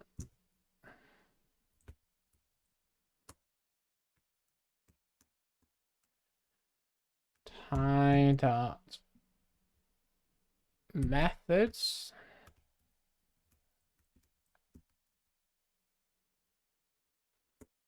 tie dot get methods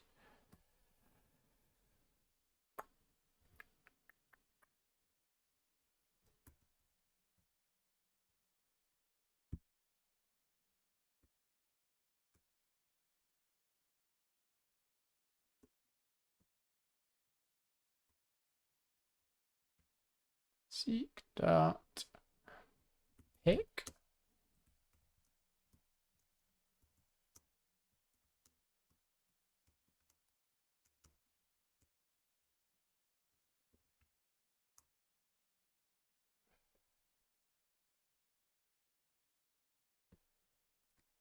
find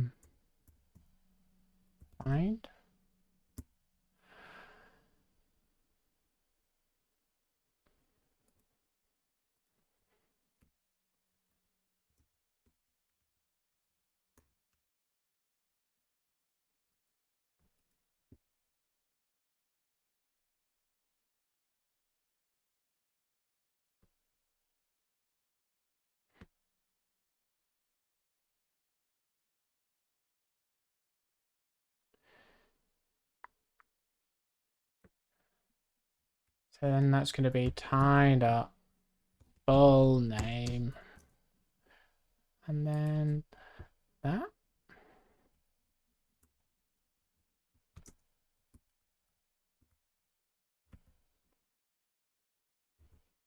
Map of seek.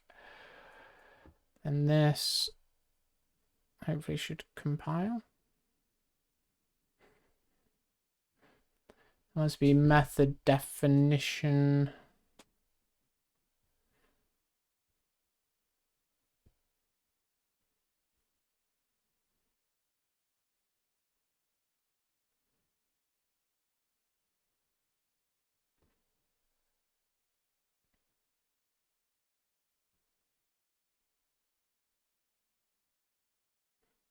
I think it must be a method reference. Okay.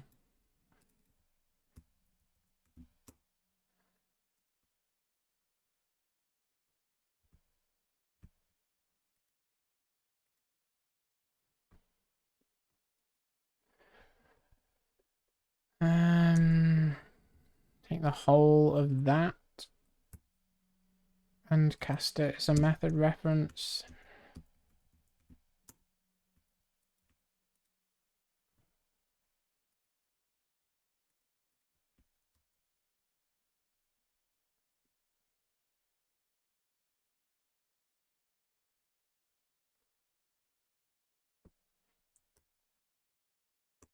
On the task in the hope that it generates the required assemblies.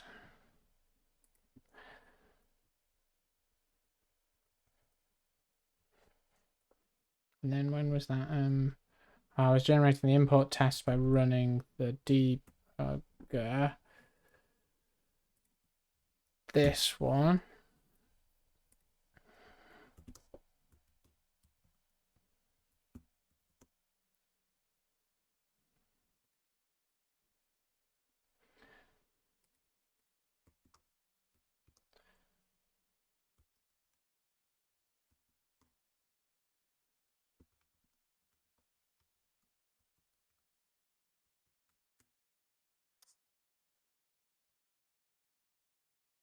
That's not great.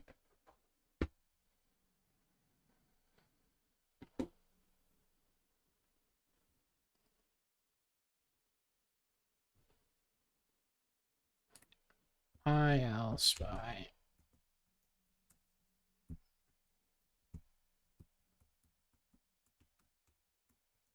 Share the IL for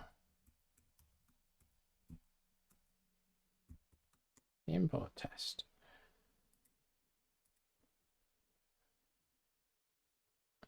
So we have our main method. We've got the environment, it's not doing anything useful. We've got the script body. Script body.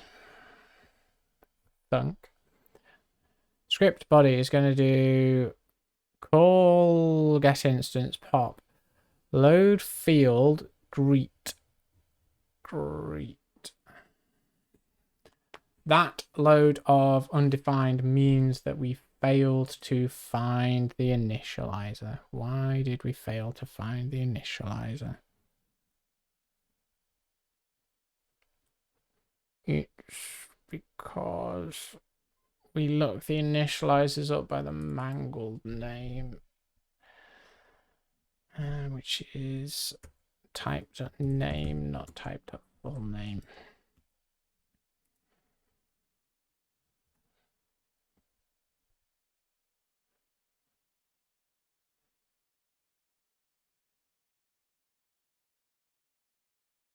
Come on, little tiny circle.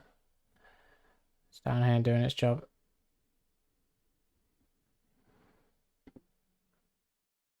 No.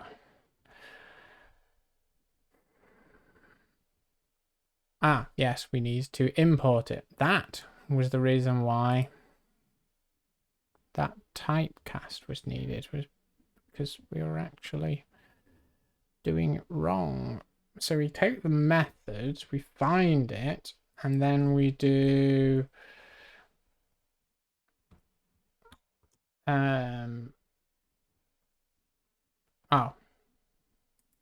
need to do that after we have the assembly.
That compiled at least.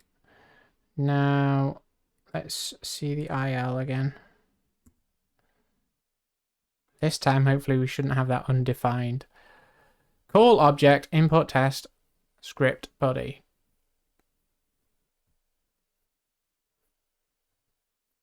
Oh, that's our bit. Yeah, so then the script body thunk library body pop. That's what we want. Now .NET spec bin import test .dll. Hello Twitch. There we go. So that is libgreet here. This piece of scheme code being compiled down to a .NET assembly with annotations for the exports and the library name, and then this separate piece of scheme code being compiled with a reference to the previous assembly, importing the library and calling it. I'm happy with that. Let's go through and commit it.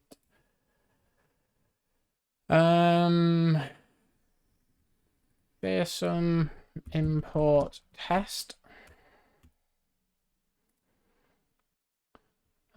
Built-ins.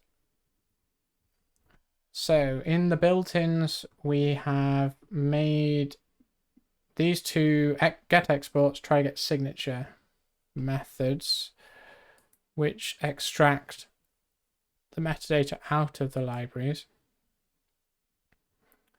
In compile, we are now, I'm just going to run the test in the background. In compile, we are now importing any field references just to make sure that we emit the right IL, because if the field is actually in a class that's in another assembly, we need to import it. When we emit, we are like seeding our type collection and initializer collection based on the exports.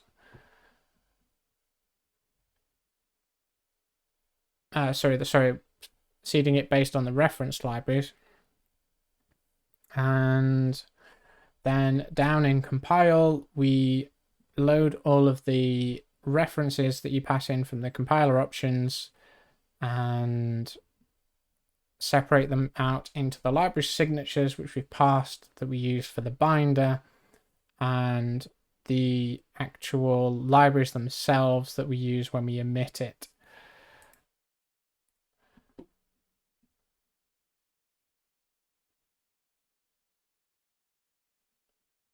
And so that's the binder, that's the compile change.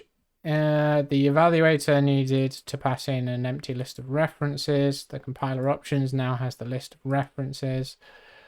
In the program, we now have a command line switch that you can use to specify the references, and the same thing for the tests. So then we can say add reference import support. I am support importing